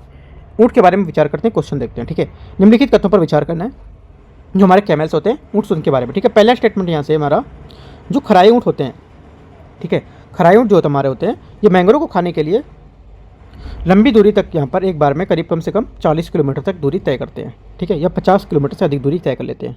तो क्या होगा, गलत हो जाएगा। ये सिर्फ 3 से 4 किलोमीटर की दूरी तय करते हैं एक बार में। लंबी दूरी मतलब 3 से 4 किलोमीटर काफ़ी दूरी होती है। ठीक है, गलत हो गया। दूसरा, जो हमारे डोमेड्री ऊँट होते हैं ये ज़्यादातर लद्दाख की नुब्रा घाटी में पाए जाते हैं। ये भी हमारा गलत हो गया। क्यों? क्योंकि हमारे बैक्ट्रियन ऊँट पाए जाते हैं, ना कि ड्रोमेड्री ऊँट पाए जाते हैं। ठीक है, तो ये 2 स्टेटमेंट आपको अच्छे से क्लियर कर लेना कि क्या यहाँ पर होंगे। ठीक है, अगला हमारा टॉपिक है वन, फॉरेस्ट। ठीक है, इसको देखते हैं। सुर्खियों में क्यों था? क्योंकि हमारा अभी ये कुछ रिपोर्ट थी फॉरेस्ट हमारी जारी की गई है। ठीक है, इसको लेकर यहाँ पर न्यूज़ में था। उष्णकटिबंधीय वनों की कटाई में 20 शीर्ष जो देश है उसमें से 8 देशों में ही अपने जो अंडीसियान की कटाई के लिए यहाँ पर कम करने के लिए इस वर्ष मात्रा को आधारित लक्ष्य यहाँ पर शामिल किया है इसमें। ठीक है, तो अपने पॉइंट देखते हैं एग्जाम के लिए क्या इंपॉर्टेंट है। UNREDD, देखो REDD जो है ये मैंने आपको जो सुबह टेस्ट कराया था मैंने, उसका जो आपका दृष्टि का टेस्ट मैंने कराया हुआ था। ठीक है, तो उसमें भी हमारा REDD यहाँ पर आया था, तो वहाँ से मैंने बताया था कि आप स्टैटिक में जाकर इसको कवर कर सकते हो। ठीक है, तो यहाँ पर भी एक बार देख सकते हो ये क्या है। संयुक्त राष्ट्र का वनों और जो हमारी जलवायु संबंधित जो प्रमुख ज्ञान है और सलाहकार कार्यक्रम है, जिसका मुख्य रूप से पेरिस समझौते की उपलब्धि में सहायता करना। ठीक है, ये REDD सहायता का सबसे बड़ा एक अंतर्राष्ट्रीय हमारा प्रदाता होगा। राइट, इसकी उत्पत्ति इसे 2008 में शुरू किया गया था। इसी खाद्य और जो कृषि संगठन है FAO और संयुक्त राष्ट्र विकास कार्यक्रम UNDP, यूनाइटेड नेशन जो हमारा डेवलपमेंट प्रोग्राम है, और संयुक्त राष्ट्र हमारा जो पर्यावरण कार्यक्रम UNEP, United Nation Development Environment Programme, ठीक है, इसकी जो हमारी तकनीकी विशेषज्ञता को ये प्रदान करते हैं। ठीक है, इनके द्वारा यहाँ पर ही शुरू किया गया था। ठीक है, तो ये इनके साझेदार देश कौन कौन से होते हैं? 65, भारत सहित हमारे टोटल 65 देश इसके साझेदार देश हैं। राइट, और देखते हैं REDD जो है प्लस इसके बारे में, ये फ्रेमवर्क समानता वर्षा फ्रेमवर्क जो हमारा है, Warsaw framework REDD plus WFR, ठीक है, इसके नाम से यहाँ पर जाना जाता है। UNFCCC, ठीक है, United nation framework on climate change जो हमारा है उसके पक्षकार में 19वें सत्र जो हमारा COP19 था उसमें यहाँ पर ये अपनाया गया था। आपसे बोलेगा जो REDD है ये हमारा जो COP16 था उसकी COP16 2013 उसमें अपनाया गया था। तो क्या गलत हो जाएगा? 2013 आप सोचोगे सही था, और 2016 इसलिए देगा क्योंकि मिलता जुलता है। 19 और 16 मतलब COP16 और COP19, ठीक है। COP16 और COP19 थोड़ा सा मिलता है क्योंकि इसको घुमा दिया गया, 9 हो गया, इधर हो गया, C हो गया, तो इस टाइप से आपको मैच करने को दे सकता है। तो आपको याद रखना है कि हमारा 2013 था और COP19 था 19वां नंबर जो पचकार को उसमें यहाँ पर अपनाया गया था रेड जो कार्यक्रम था ये, ठीक है। रेड में केवल निर्वनीकरण और वन निम्नीकरण तक सीमित नहीं है, बल्कि इसमें वनों का संरक्षण, संधारणी प्रबंधन और वनों में कार्बन भंडार को यहाँ पर बढ़ाना भी शामिल किया गया है। ये भी आपको याद रखना है। देखो जो हमारे RD प्रोग्राम है REDD के, इसमें क्या क्या यहाँ पर शामिल किया गया, ये भी आपको पॉइंट याद रखना है।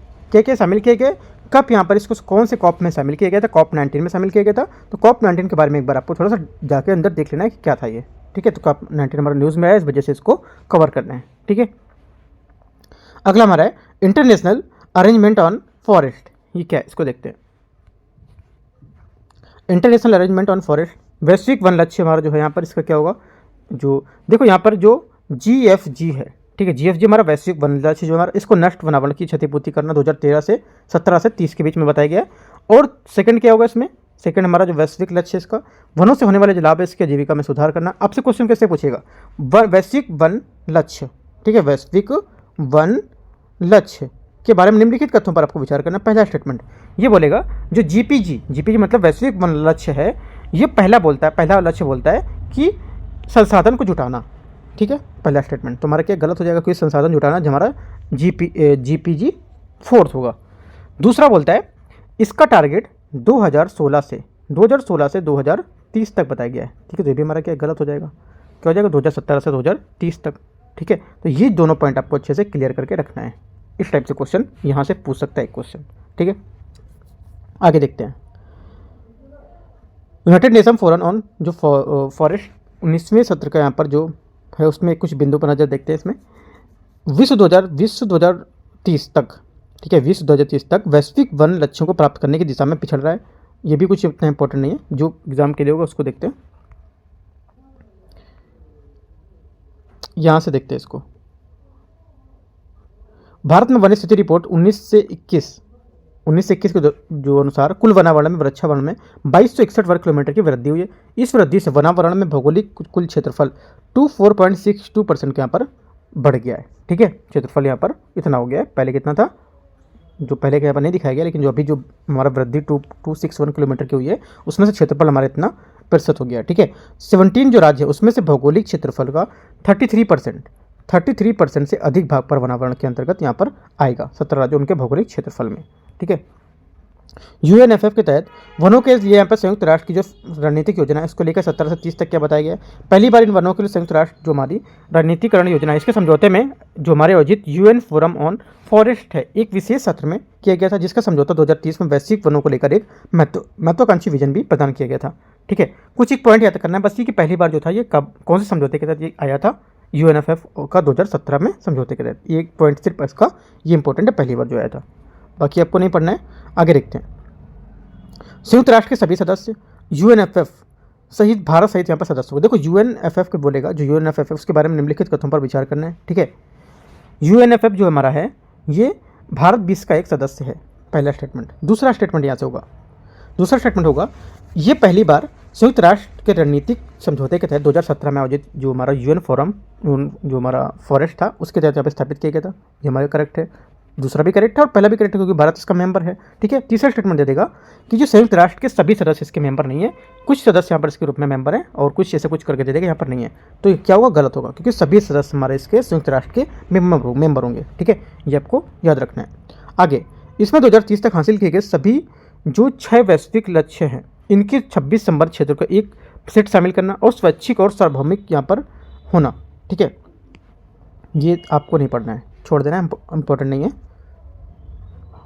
2030 तक वैश्विक क्षेत्रफल में 3% तक वृद्धि करने का यहाँ पर लक्ष्य शामिल किया गया है। आपसे बोलेगा इसी के बारे में UNFF के बारे में एक स्टेटमेंट और दे देगा, चौथा स्टेटमेंट, 3 मैंने आपको बताया, चौथा दे देगा कि 2027 तक, ठीक है, 2027 तक जो वैश्विक वन है इसमें 3% की वृद्धि यहाँ पर बढ़ने को बताया गया, या बोल देगा 2030 तक 10% जो हमारी वृद्धि है इसको बढ़ने का लक्ष्य यहाँ पर शामिल किया गया है। ठीक है, तो यह कितना 2030 तक सिर्फ 3%, इंपॉर्टेंट पॉइंट है, याद रखना चाह रहे हो। ठीक है, ये वृद्धि 120 मिलियन हेक्टेयर वन क्षेत्र के बराबर है, जो फ्रांस के आकार से दुगुना से अधिक है। ये रणनीतिक योजना एजेंडा 2030 पर आधारित है। रिपोर्ट क्या होगी? वैश्विक वन जो हमारी लक्ष्य रिपोर्ट है, ये SFG जो यह वन है, ठीक है, उनके संयुक्त राष्ट्र की यहाँ पर प्रमुख रिपोर्ट जारी करेगा। ये तो कुछ इतना नहीं है, बाकी जो मैंने आपको 4 पॉइंट इंपॉर्टेंट बताए वो आपको याद रखने हैं, कैसे क्वेश्चन बन सकता है यहाँ से। International arrangement on forest IF के बारे में देखते हैं। IF की हमारी स्थापना 2000 में की गई थी, 25 साल इसका पूरा हो गया। इन वनों का अंतर सरकारी जो पैनल है, इसके वनों को लेकर यहाँ पर पूर्ववर्ती इकाई को जोड़कर आगे यहाँ पर स्थापित किया गया। तो देखते हैं 25 साल पूरा हो गया, तो हमारे लिए इंपॉर्टेंट बन सकता है क्वेश्चन यहाँ से। ठीक है, IF का हमारा उद्देश्य क्या है? इस सभी प्रकार के वन प्रबंधन, संरक्षण, संधारणी विकास को बढ़ावा देना। ठीक है, कैसे? सभी प्रकार के वन। आपसे बोलेगा मैं कुछ प्रकार के वन, कुछ टाइप दे देगा कि इस टाइप के वन या उसी कटबंदी वन, ऐसा कुछ दे देगा। ठीक है, या सिर्फ उस कटबंदी वन को लेकर यहाँ पर संधारणी विकास को बढ़ावा देना, तो क्या गलत होगा। IF का क्या टारगेट है कि सभी प्रकार के वन प्रबंधन, संरक्षण को, संधारणी विकास को बढ़ावा देना, राइट। साथ ही इस उद्देश्य के प्रति दीर्घकालिक जो प्रतिबद्धता है उसको मजबूत करना। ठीक है, ये इंपॉर्टेंट पॉइंट पहला याद रखना है। IF के 5 घटक भी हमारे कौन कौन से? United nation forum on forest, इसकी स्थापना 2000 में की गई थी। ये संयुक्त राष्ट्र आर्थिक जो सामाजिक परिषद है, इसके आयोग के रूप में यहाँ पर ये कार्य करता है। ठीक है, बस इतना याद रखना, ही काम करता है। और इसकी स्थापना कब हुई थी? ये आगे ग्लोबल फॉरेस्ट फाइनेंसिंग आपका जो फैसिलिटेशन है नेटवर्क, ये IUCN सिटीज FAO जैसे 16 अंतर्राष्ट्रीय संगठन इसमें शामिल है। किसमें ये शामिल है? आपके वनों पर जो हमारी सहयोगात्मक भागीदारी है, CPF इसमें। ठीक है, ये क्या है? नवोन्मेषी स्वैच्छिक अंतर सरकारी संगठन है, इसे 2001 में स्थापित किया गया था। ठीक है, ये हमारे इसके 5 घटक है, वो 5 घटक आपको बताए गए कौन कौन से। एक तो पहला पॉइंट ये था, दूसरा पॉइंट ये, तीसरा पॉइंट ये, चौथा पॉइंट, 5वां पॉइंट ये। ठीक है, IF की ही घटक हमारा है, इसमें IUCN सिटीज FAO जैसे 16 जो हमारे संगठन थे ये शामिल भी हैं। ठीक है, आगे देखते हैं। UNFF सचिवालय, ये वनों पर सहयोगात्मक भागीदारी के लिए इस सचिवालय के रूप में भी काम करता है। ठीक है, और इतना कुछ खास यहाँ पे इंपॉर्टेंट इसका नहीं है, बाकी आप टेस्ट पेपर लगाते रहो। ठीक है, टेस्ट कुछ छूटेगा तो टेस्ट पेपर में आपका एक एक चीज़ कवर हो जाएगी वो। ठीक है, आगे देखते हैं। और जो छूटेगा तो बाकी मैं तो आपको टेलीग्राम पे जो कराऊंगा ही, टेलीग्राम पे जो इंपॉर्टेंट टॉपिक रहेंगे वो आपको शेयर कर देंगे, प्लस हमारा जो डेली टारगेट रहेगा वहाँ से आपका कवर हो जाएगा, कुछ छूटेगा तो। ठीक है, इन्वायरमेंट इकोलॉजी और साइंस टेक्नोलॉजी में आपको कुछ नहीं छूटने देंगे। ठीक है, पूरी कोशिश करेंगे जितना भी हमारे इंपॉर्टेंट है करंट में। PT 365 तो चलो ठीक है, PT 365 ये हमारी है, राइट। उसके बाद यहाँ आपको लोग PT 365 मान लेते हैं 40%, और 60% में आपको डेली टारगेट और जो टेलीग्राम रहेगा वहाँ पे 60% में और कवर कराऊंगा आपको। ठीक है, ये तो 40% मान रहा हूँ मैं इसको, करीब 60% में आपको और कवर कराऊंगा। ठीक है, एक एक चीज़ का PDF भी देता रहूँगा। ठीक है, वो चीज़ आपको यहाँ से कवर करनी रहती है। ठीक है, आगे देखते हैं। इंटरनेशनल फॉरेस्ट गवर्नेंस क्या है?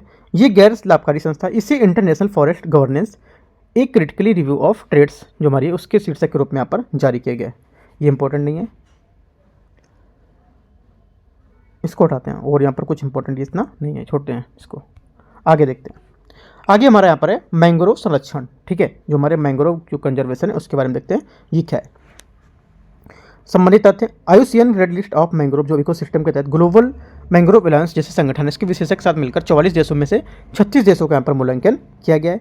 ये जैव विविधता convention CBD convention on biological जो डाइवर्सिटी, उसके तहत यहाँ पर कुनमिंग मॉन्ट्रियल वैश्विक जो जैव विविधता फ्रेमवर्क है उसके लिए एक प्रमुख संकेतक के रूप में माना गया है। ठीक है, ये भी कुछ खास नहीं है, बस एक बार आपको पता होना चाहिए कि हमारा जो जैव विविधता के तहत हमारा जो कुनमिंग मॉन्ट्रियल था उसके तहत यहाँ पर एक फ्रेमवर्क के संकेत के रूप में बताया गया है। दक्षिण भारत में श्रीलंका, मालदीव, उत्तर में पश्चिम अटलांटिक मैंग्रोव पारिस्थितिक तंत्र को क्रिटिकल इंडेंजर्ड के रूप में यहाँ पर वर्गीकृत किया गया। किसी? दक्षिण भारत में श्रीलंका, ठीक है, दक्षिण भारत, श्रीलंका, मालदीव और उत्तर पश्चिम अटलांटिक मैंग्रोव पारिस्थितिक तंत्र को क्रिटिकल इंडेंजर्ड के रूप में यहाँ पर वर्गीकृत किया गया है। ठीक है, भारतीय मैंग्रोव की स्थिति क्या है? अंडमान और जो बंगाल की खाड़ी को यहाँ पर लीस्ट कंसर्न में, दक्षिण भारत को क्रिटिकल इंडेंजर्ड में, और पश्चिम भारत को यहाँ पर वल्नरेबल में बताया गया है। आपको यहाँ से घुमा के पॉइंट दे सकता है कि हमारा जो भारत में मैंग्रोव की स्थिति है ये पश्चिम भारत की अपेक्षा दक्षिण भारत में अधिक मतलब यहाँ पर दयनीय स्थिति है इसकी, मतलब अधिक क्रिटिकल स्थिति है। तो आपको गलत हो जाएगा क्योंकि ज़्यादा क्रिटिकल स्थिति हमारी दक्षिण भारत में और पश्चिम भारत में यहाँ पर वल्नरेबल है। ठीक है, याद रखना है। और मैंने ऊपर आपको बताया था वल्नरेबल क्या होती है, इंडेंजर्ड क्या होती है। ठीक है, आपको याद रखना है। ठीक है, वो भी एक बार अच्छे से उसका भी नोट्स कर लेना, अगर नहीं याद आ रहा है तो जाके ऊपर आप फिर से देख सकते हो। ठीक है, आगे देखते हैं मैंग्रोव और उसके द्वारा प्रदान की जाने वाली पारिस्थितिक तंत्र की सेवाओं के बारे में देखते हैं इसको। मैंग्रोव के बारे में, ये मुख्य रूप से उष्णकटिबंधीय, उपोष्णकटिबंधीय और गर्म समशीतोष्ण जो तटीय क्षेत्र है उसमें उसमें उस क्षेत्र में एवं दुनिया के जो समुद्र तट हैं उसका लगभग 15% यहाँ पर कवर किए हुए। कितना, देखो फिर से बोल देखते हैं इसको। मैंग्रोव के बारे में, ये हमारे मुख्य रूप से उष्णकटिबंधीय, उपोष्णकटिबंधीय और गर्म हमारे जो शीतोष्ण तटीय क्षेत्र हैं उसमें दुनिया के समुद्र जो तट हैं उसका लगभग 15% यहाँ पर ये कवर करके रखा है इसने। ठीक है, याद रखना है। आगे, मैंग्रोव द्वारा प्रदान की जाने वाली सेवाएं, क्या क्या सेवाएं, ये हमारा काफ़ी इंपॉर्टेंट पॉइंट है ये। ठीक है, मोस्ट इंपॉर्टेंट पॉइंट बोल सकते हो उसको। ठीक है, मैंग्रोव द्वारा प्रदान की जाने वाली सेवाएं क्या है? कार्बन प्रच्छादन लगभग हमारा 11 बिलियन टन तक प्रच्छादन करने के साथ साथ ये समान आकार के लिए उष्णकटिबंधीय वनों की तुलना में 3 गुना अधिक है।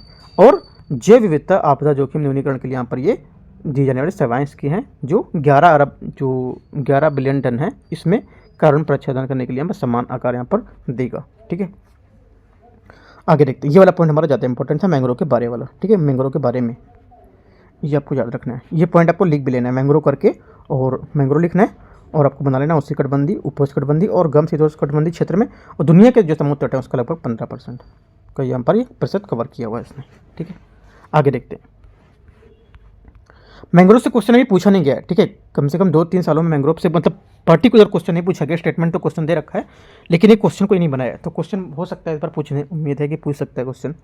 भारत में मैंग्रोव की स्थिति क्या है? ग्लोबल मैंग्रोव जो हमारे अलायंस हैं, इसकी state of the world's mangrove 2024 के अनुसार भारत में लक्षद्वीप, द्वीप समूह और तमिलनाडु तटीय क्षेत्रों में पाए जाने वाले यहाँ पर जो मैंग्रोव क्रिटिकल हैं, इंडेंजर्ड सूची में यहाँ पर सूचीबद्ध किए गए। ठीक है, भारतीय वन संरक्षण FSI द्वारा जारी जो भारत में वन स्थिति रिपोर्ट है, जो ISFR है। ठीक है, ये भारत के मैंग्रोव क्षेत्र के पिछले आंकलन की तुलना में 17 वर्ग किलोमीटर की यहाँ पर वृद्धि हुई है। आपसे बोलेगा कि जो मैंग्रोव वन है, अभी जो हमारा रिपोर्ट आई है ISFR, ठीक है, 2023, इसके अकॉर्डिंग यहाँ पर 34% की वृद्धि हुई है। पॉइंट हटा देगा, ऐसे 34 बोल देगा, या फिर बोल देगा 10% से अधिक की वृद्धि हुई है। ठीक है, या बोलेगा 5% से अधिक की वृद्धि हुई है, तो हमारा क्या गलत, दोनों गलत हो जाएगा। अगर बोलता है 5% से कम की वृद्धि हुई है स्टेटमेंट देता है तो हमारा करेक्ट हो जाएगा, क्योंकि 5% से कम की हुई है। कितना भी हो सकता है कम, 0.1.2 है ना, 5 से कम है तो हो सकता है। ये याद रखना है पॉइंट, कैसे पूछ सकता है क्वेश्चन, मैंने आपको बताया। भारत में मैंग्रोव की वनों की प्रमुख क्षेत्र क्या है? जैसे कि आपका अंडमान निकोबार द्वीप समूह, पश्चिम बंगाल सुंदरबन हो गया, महानदी गोदावरी और कृष्णा कावेरी जो डेल्टा, ये यहाँ पर मैंग्रोव के कुछ प्रमुख क्षेत्र हैं। ठीक है, मैंग्रोव क्षेत्र ऐसे करके लिखना है, क्षेत्र, और आपके पॉइंट कौन कौन से क्षेत्र हैं ये लिख देना है इसके वैसे करके।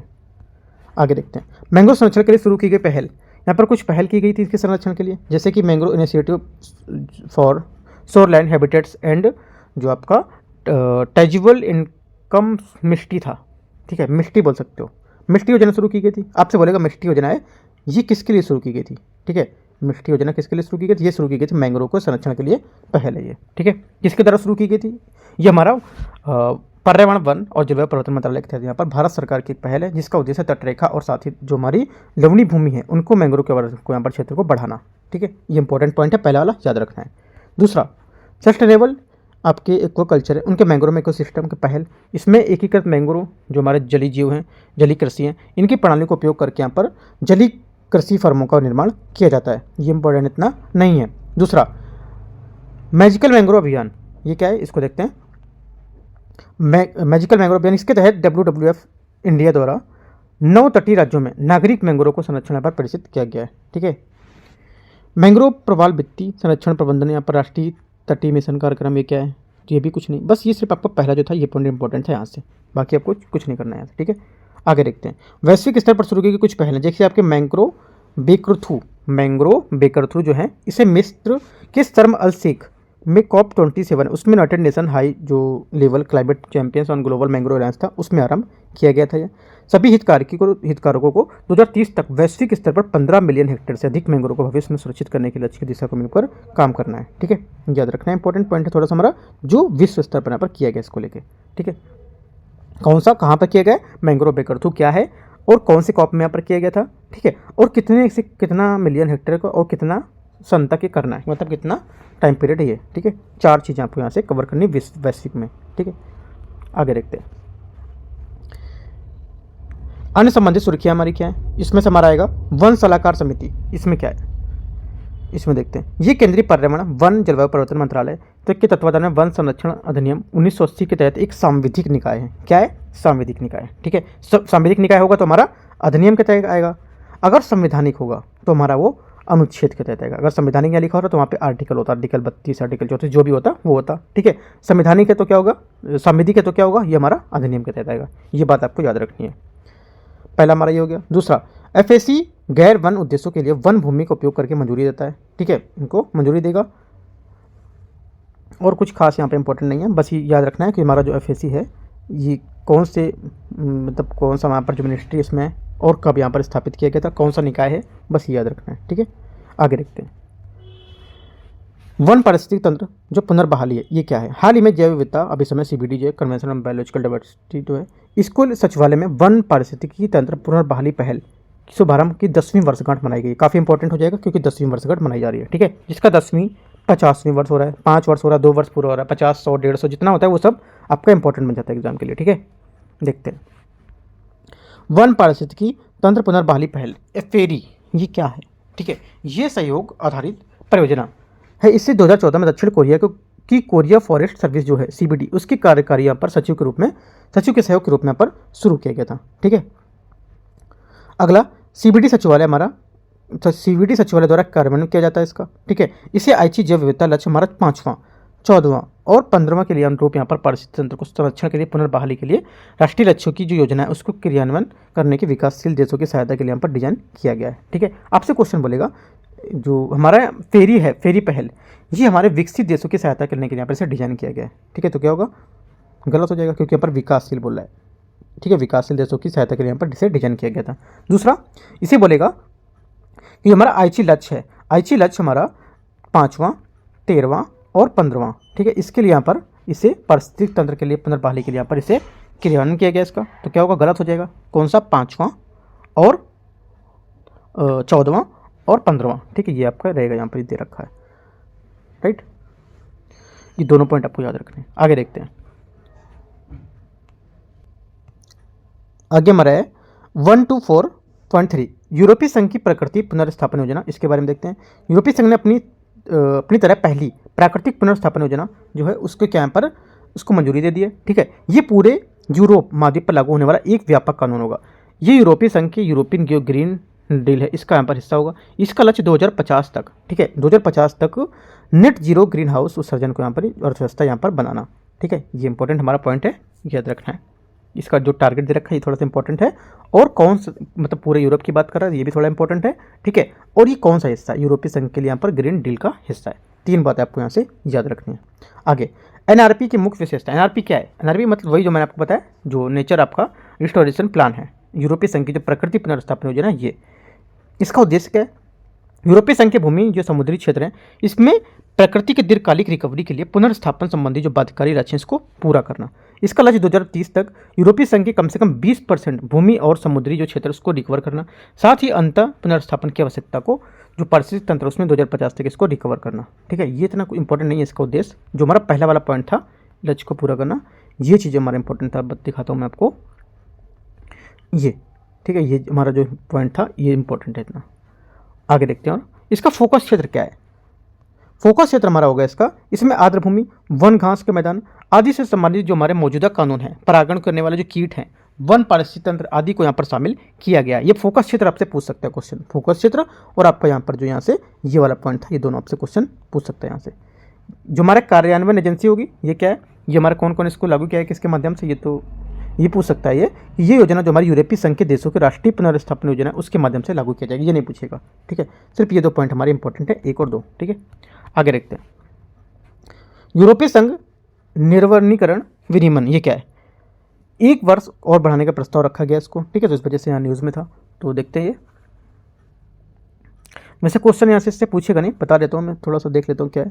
देखो EUDR यूरोपियन जो हमारा यूरोपीय संघ है निर्वनीकरण जो विनियमन है, इसके लिए इसका उद्देश्य सुनिश्चित करना है कि जो हमारे EU बाजार हैं, ठीक है, जो हमारे यूरोपीय संघ है जो इसमें बाजार में आने वाली जो कुछ मुख्य वस्तुएं हैं अब EU और विश्व के अन्य हिस्सों वाली जो वनों की कटाई और वन क्षरण है उसमें योगदान नहीं देती हैं। ये विनियमन पाम और पाम ऑयल और सोया बीफ, कोको, लकड़ी सहित यहाँ पर कई अन्य उत्पाद यहाँ पर लागू होंगे इसमें। ठीक है, ये कंपनियों को उत्पाद के स्रोत के रूप में सत्यापित करेगा और ये सुनिश्चित करना होगा कि उन वस्तुओं का उत्पादन जो संधानी तरीके से किया जा रहा है या नहीं। ठीक है, ये इतना इंपॉर्टेंट हमारा टॉपिक नहीं है, इसको हटाते हैं। ठीक है, एग्जाम में आपसे नहीं पूछेगा इस पर। आगे देखते हैं, आर्द्र भूमि, तटीय भूमि और महासागर। ठीक है, देखो मैंने आपको उतना पूरा पढ़ा के उसके बाद मैंने कट कर दिया, क्यों? क्योंकि देखना होता है कि टॉपिक वहाँ से कुछ इंपॉर्टेंट पॉइंट तो नहीं है उसके, इस वजह से मैंने थोड़ा सा पूरा रीड किया वो, कि कुछ अगर इंपॉर्टेंट पॉइंट मिल जाता तो मैं वहाँ से भी आपको करा देता। ठीक है, लेकिन वहाँ कुछ इंपॉर्टेंट नहीं मिला तो उसको मैंने पूरा कट कर दिया। राइट, आगे देखते हैं, आर्द्र भूमि, तटीय भूमि और महासागर।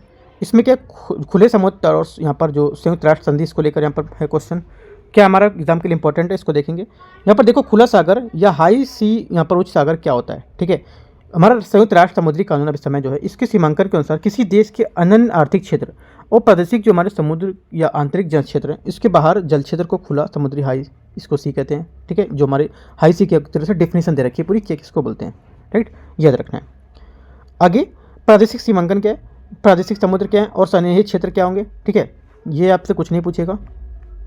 आगे देखते हैं, ये भी कुछ इतना इंपॉर्टेंट नहीं है, इसको बैठाते हैं।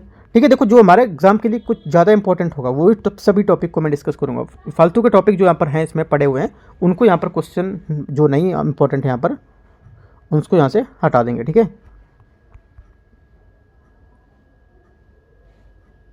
देखो एक ये पॉइंट थोड़ा सा यहाँ पर इंपॉर्टेंट है, जो हमारा BBNJ है। ठीक है, BBNJ है जो, इसको एक बार देख लेते हैं और देखते यहाँ पर लिखा हुआ है, जो इस समझौते के तहत 2023 में बनाया गया था, ये 2 वर्षों के हस्ताक्षर यहाँ पर खुदा रहेगा। ये कानूनी रूप से बाध्यकारी अंतर्राष्ट्रीय संधि होगी। जून 2024 में क्या नहीं, कुछ नहीं पढ़ना, छोड़ दो, इसको हटा देते हैं। ठीक है, कोई इतना खास हमारा टॉपिक यहाँ पर नहीं है। आगे देखते हैं, ये भी कुछ नहीं है। ये वाला टॉपिक जो है पूरा, इसको हम हटाते हैं यहाँ से। क्या नाम था इसका टॉपिक का? खुले समुद्र पर संयुक्त राष्ट्र संधि जो है, इसको यहाँ से हटा देते हैं पूरे को। ठीक है, अपना अगला टॉपिक यहाँ से देखते हैं। अगला टॉपिक हमारा है प्रवाल विरंजन, काफ़ी इंपॉर्टेंट है। हमारी जो कोरल ब्लीचिंग है, मोस्ट इंपॉर्टेंट हमारा टॉपिक है। क्वेश्चन अभी प्रवाल को लेकर पूछा नहीं गया है, जो UPSC ने पूछा नहीं है क्वेश्चन। ठीक है, तो इसको क्वेश्चन पूछने की उम्मीद है, यहाँ पर देख सकते हैं इसको। यहाँ से देखो प्रवाल विरंजन की इस घटना के बारे में, लक्षद्वीप द्वीप समूह में, इस द्वीप समूह का निर्माण कोरल एटोल से हुआ है तथा यहाँ पर कोरल ब्लीचिंग के कारण छोटे बड़े जो यहाँ पर संकट उसका सामना करना पड़ रहा है। ठीक है, कवरत्ती द्वीप में एक्रोपोरा, मूरी कटा और पोरिट्स जो हमारी सिलिंड्रिका है, इसमें जैसी लगभग सभी प्रवाल जो प्रजातियाँ हैं, इसकी विरंजन की यहाँ पर घटना देखी जा रही है। ठीक है, हमारे एग्जाम में क्या पूछ सकता है क्वेश्चन, इसको अपने लोग यहाँ पर देखते हैं। ठीक है, लक्षद्वीप में अधिक सहन क्षमता वाली जो प्रवाल प्रजातियाँ, जैसे कि हमारे पोरिट्स, ल्यूटिया और पावोना वेरियन, ये सब हमारे क्या जो घटना यहाँ पर देखी जा रही हैं। आपसे क्वेश्चन पूछेगा, ल्यूटिया, पावोना, वेरियन, ये निम्नलिखित में से क्या है? ये हाल ही में देखी गई इनमें से क्या है? एक तरह से वायरस है। ठीक है, अभी कोई पनडुब्बी बनाई गई है। ठीक है, या पर कोई हमारे ब्लीचिंग विरंजन है, ये है। तो आपको देखना क्या है ये। ठीक है, तो ये चीज़ आप रखना है, ये हमारी जो प्रवाल प्रजातियाँ, ये जो प्रवाल की प्रजातियाँ हैं वो यहाँ पर देखी गई हैं। ठीक है, इंपॉर्टेंट है। ठीक है, मन्नार की खाड़ी 2005 से 2021 के बीच मन्नार की खाड़ी में जीवित प्रजाल जो प्रवाल हैं वो लेकर यहाँ पर कितना था, जो 37% से घटकर 27% हो गए। ठीक है, यहाँ से क्वेश्चन ही पूछ सकता है। पहला स्टेटमेंट तो आपसे ये पूछेगा ये क्या है, दूसरा जो पूछेगा कि यहाँ पर जो प्रवाल थी, ये प्रवाल अभी 27% थे पहले, अभी बढ़कर 37% हो गए। तो क्या होगा? गलत होगा, क्योंकि बढ़कर नहीं, घटकर 37 हो गए, 37 से 27 हो गए। ये पॉइंट आपको याद रखना है। गोवा में भी प्रवाल विरंजन की घटना शुरू हो गई है, लेकिन ये अभी भी केवल प्रजाति जो हमारी गोनियोपोरा है वो तक ही सीमित है। ठीक है, आगे देखते हैं, ये दोनों पॉइंट ऊपर के इंपॉर्टेंट है। आगे प्रवाल एवं विरंजक के बारे में थोड़ा सा देख लेते हैं क्या है। कोरल या मूंगा प्रवाल या अकशेरुकी, ठीक है, ये जीव हैं जो निडारिगा नामक जीवों के एक बड़े समूह से संबंधित होते हैं। ठीक है, आमतौर पर इन्हें हार्ड कोरल या सॉफ्ट कोरल के रूप में भी वर्गीकृत किया जा सकता है। ठीक है, आगे देखते हैं, प्रवाल भित्तियाँ हार्ड कोरल जो पॉलिप्स होते हैं उससे बनती हैं, और जूंजर थैले जो नामक यहाँ पर सूक्ष्म शैवाल है उसमें यहाँ पर सहजीवी संबंध को स्थापित करती है। शैवाल उन्हें क्या है, जो विशिष्ट रंग भी प्रदान करते हैं। ठीक है, प्रवाल भित्तियों के विकास के लिए अनुकूल स्थितियाँ, जैसे गर्म हमारा कितना होना चाहिए, 23 से 29 डिग्री तक यहाँ पर गर्म होना चाहिए। ठीक है, जो हमारी लवणी है वो कितना होना चाहिए, 32 से 42 यहाँ पर PPT होना चाहिए। ठीक है, साफ और उथला समुद्री जल तथा स्थिर तापमान और प्रचुर मात्रा में सूर्य का प्रकाश, इससे क्या होगा, ये हमारे प्रवाल जो भित्तियाँ हैं उसके विकास के लिए अनुकूल स्थितियाँ दिखाई गई हैं। ठीक है, आपसे क्वेश्चन पूछेगा, निम्नलिखित कथनों पर आपको विचार करना है। ये जो प्रवाल भित्तियाँ हैं इनको अनुकूल रहने के लिए कौन सी परिस्थितियां इनमें से हो सकती हैं? आपको 4 स्टेटमेंट दे देगा, ए, बी, सी, डी। इनमें से कौन सी स्थितियां जो हैं प्रवाल के लिए अनुकूल हो सकती हैं? आपसे बोलेगा 23 से 29 डिग्री तक यहाँ पर इनका तापमान होना चाहिए, ठीक है। 32 से 55 डिग्री तक यहाँ पर इनका जो लवणीय होना चाहिए वो तो गलत हो गया, क्योंकि 32 से 42 है। साफ और यहाँ पर उथला समुद्री जल होना चाहिए, और स्थिर और तापमान प्रचुर मात्रा में सूर्य का प्रकाश होना चाहिए। तो इस टाइप से आपको याद रखना है कि क्या यहाँ पर इसकी जो अनुकूल स्थितियाँ हैं, इंपॉर्टेंट होगा, ठीक है। आगे देखते हैं। जो मैं क्वेश्चन ऐसे बनाता हूँ, क्वेश्चन बना के मैं पूछता हूँ, तो अपने आप कॉपी में भी क्वेश्चन अपना बना सकते हो, क्वेश्चन लिख के बना के आप नोट कर सकते हो इसको, ठीक है। तो याद रहेगा कि कैसे क्वेश्चन पूछ सकता है। आगे देखते हैं। प्रवाल भित्तियों का महत्व क्या है? इसमें लगभग 25% समुद्री जीवन का पोषण करने वाली उच्च जैव जो विविधता है उसमें उत्पादकता होती है। इस वजह से उन्हें अक्सर समुद्री वर्षावन भी कहा जाता है, ठीक है। ये तूफान के प्रभाव की गति को कम करते हैं। क्या है? ये तूफान के प्रभाव की गति को कम करते हैं। इनमें पर्यटन को बढ़ावा मिलता है। ये कार्बन सिंक के रूप में काम करते हैं, ठीक है। आपसे क्वेश्चन पूछेगा फिर से एक और, प्रवाल भित्तियों के बारे में निम्नलिखित पर आपको विचार करना है, ठीक है। इनका क्या हमारा प्रवाल भित्तियों का हमारे लिए जीवन में क्या महत्व है, ठीक है। हमारे लिए क्या महत्व होगा प्रवाल भित्तियों का? पहला, ये तूफान के प्रभाव की गति को अधिक करती हैं, ठीक है। क्या होगा? गलत होगा, इनकी गति को कम करती हैं। इससे पर्यटन को हमारा लॉस होगा, पर्यटन को क्या होगा?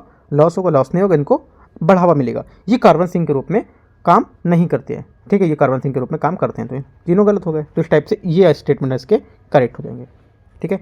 कोरल ब्लीचिंग, जब ये प्रवाल तापमान, प्रकाश या पोषक तत्व जैसी जो स्थितियाँ उसमें परिवर्तन से दबावग्रस्त होते हैं, तो ये क्या अपने ही सहजीवी जो शैवाल होते हैं उनको स्वयं से अलग कर देते हैं और वो पूरी तरह से सफ़ेद हो जाते हैं, जिसमें क्या ऐसी प्रक्रिया हमारी कोरल ब्लीचिंग कहती है, कहा जाता है, ठीक है। कोरल ब्लीचिंग किसे कहा जाता है? जब तापमान, प्रकाश के पोषक तत्व जैसी स्थिति होती है उसमें परिवर्तन के दबावग्रस्त होते हैं, तो वो सजीवी जो हमारे शैवाल होते हैं उनको क्या अलग कर देता है स्वयं से, ठीक है। ये सफ़ेद हो जाते हैं, जिससे हमारा ये कोरल ब्लीचिंग प्रक्रिया कहलाती है, ठीक है। पर वर्तमान में 2023-24 में चौथी वैश्विक सामूहिक जो प्रवाल भंजन घटना ये दर्ज की गई थी, ठीक है।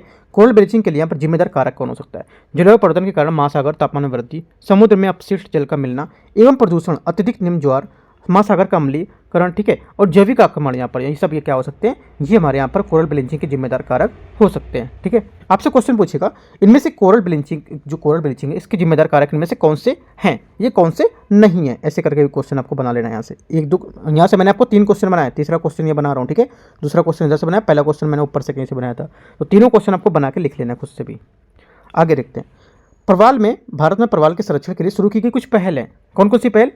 आक्वा कानूनी पर्यावरण संरक्षण 1986 के तहत तटीय विनियमन जो हमारे RCRZ है इसको लेकर यहाँ पर ये था, ये तो नहीं पूछेगा आपसे। आगे coral reef recovery project Mithapur, Kutch खाड़ी की गुजरात के लिए यहाँ पर ये था, ये भी आपसे नहीं पूछेगा। भारतीय प्राणी सर्वेक्षण, ये भी आपसे नहीं पूछेगा। यहाँ से आपको क्वेश्चन नहीं पूछेगा, ठीक है। प्रवाल भित्ति के जो हमारे संरक्षण पहल है इसको लेकर क्वेश्चन नहीं देगा आपको, ठीक है। मैं वही देख रहा था, इंपॉर्टेंट कुछ होता तो आपको बताता, लेकिन यहाँ पर कुछ इंपॉर्टेंट ऐसा नहीं है। भारतीय प्राणी सर्वेक्षण के अनुसार गुजरात वन के, ये तो मैं देख चुका हूँ, इंपॉर्टेंट नहीं है, हटाते हैं इसको भी। आगे देखते हैं वैश्विक पहल क्या है इसकी। वैश्विक पहल है इसकी, देखो भारतीय जो हमारी मतलब नेशनल पहल होती है हमारी, ठीक है, उससे ज़्यादा इंपॉर्टेंट हमारी क्या होती है? वैश्विक पहल, ठीक है। इंटरनेशनल पहल ज़्यादा इंपॉर्टेंट होती है। अंतर्राष्ट्रीय कोरल रीफ पहल जो हमारी है इसको लेके देखते हैं। ये 1994 में जैविक विविधता पर कन्वेंशन पर पक्षकारों के सम्मेलन में स्थापित यहाँ पर किया गया था। कब किया गया था? 1994 में, ठीक है। भारत ICRI का सदस्य है। ICRI मतलब जो हमारा अंतर्राष्ट्रीय कोरल रीफ पहल है, इसका सदस्य भारत है। वर्ल्ड कोरल जो हमारी कंजर्वेटरी परियोजना है, इसके तहत पूरे यूरोप में एक्वेरियम में कोरल बैंक यहाँ पर बनाया गया है, और G20 द्वारा कोरल रिसर्च एंड डेवलपमेंट जो हमारे एक्सेलेरेटर है इसके प्लेटफॉर्म बताया गया इसको, ठीक है। तो हमारे ये 4 पॉइंट इंपॉर्टेंट है इसके वैश्विक पहल को लेके, याद रखना है आपको। आगे देखते हैं।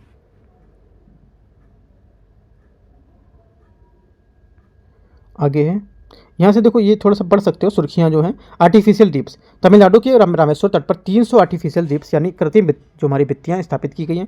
आर्टिफिशियल द्वीप्स के बारे में देखते हैं। ये वास्तव में प्राकृतिक पर्यावरण को फिर से स्थापित करने और उसके जो पुराने पुनर्वास हैं उसको मजबूत करने के लिए यहाँ पर तकनीकी का उपयोग किया गया है। इन्हें एक निश्चित वैज्ञानिक डिजाइन के साथ यहाँ पर समुद्र नितल स्थापित किया जाएगा। यहाँ ये आत्मनिर्भर उत्पादन प्रणाली के रूप में यहाँ पर काम करेगा, ठीक है। आर्टिफिशियल या कृत्रिम रीफ्स दरअसल प्राकृतिक रीफ्स की तरह यहाँ पर काम करती हैं ये, ठीक है। और इनकी प्रयुक्त सामग्री क्या होती है? चट्टान और सिलेंडर ब्लॉक्स होते हैं, उनकी लकड़ी के पुराने टायर, चूना पत्थर, इन सब के यहाँ पर इस्तेमाल इससे कर सकते हैं इसको। राज्य का मत्स्य विभाग जो है और प्रधानमंत्री मत्स्य संपदा योजना इसके तहत आर्टिफिशियल रिफ्स का निर्माण कर रहा है और इस कदम का उद्देश्य तटीय मत्स्य की जो हमारी गतिविधि है इसको पुनर्जीवित करना। ये कुछ खास इंपॉर्टेंट नहीं है इतना, ठीक है। जो मैंने ऊपर आपको बताया था पहले वो सभी पढ़ने हैं, राइट। ये सब आपको यहाँ पर नहीं पढ़ना है। बस ये थोड़ा सा याद रखना है कि तमिलनाडु के रामेश्वरम में भी आर्टिफिशियल जो कृत्रिम भित्तियाँ स्थापित की जा रही हैं, ठीक है। बस ये एक पॉइंट इसका, बाकी और कुछ इंपॉर्टेंट नहीं है इसका। आगे रामसर स्थल हमारा आ गया। यहाँ पर रामसर स्थल की बात कर रहा था तो रामसर स्थल यहाँ पर आगे देखते हैं इसको। रामसर स्थल है, ठीक है। और यहाँ हमारे यात्रा के बारे में दिया गया यहाँ पर, तो इसको देख लेते हैं। यहाँ पर रामसर स्थल है, इसमें देखो यहाँ पर क्या है, रामसर साइट्स है यहाँ पर। तो इसमें भारत के रामसर स्थल की कुछ संख्या आपको 85 हो गई है, ठीक है। तो इसमें क्या है, जो नई रामसर साइट है वो शामिल की गई उसके बारे में यहाँ पर दिया है, सभी के बारे में नहीं दिया है। जो यहाँ पर नई शामिल की गई उसके बारे में दिया है। एक तो आपका नागी और नकटी पक्षी अभयारण्य बिहार, ठीक है। ये क्या है, ये दोनों अभयारण्य मानव निर्मित जलाशय हैं, ठीक है। और ये दोनों पहाड़ियों से घिरे हुए हैं।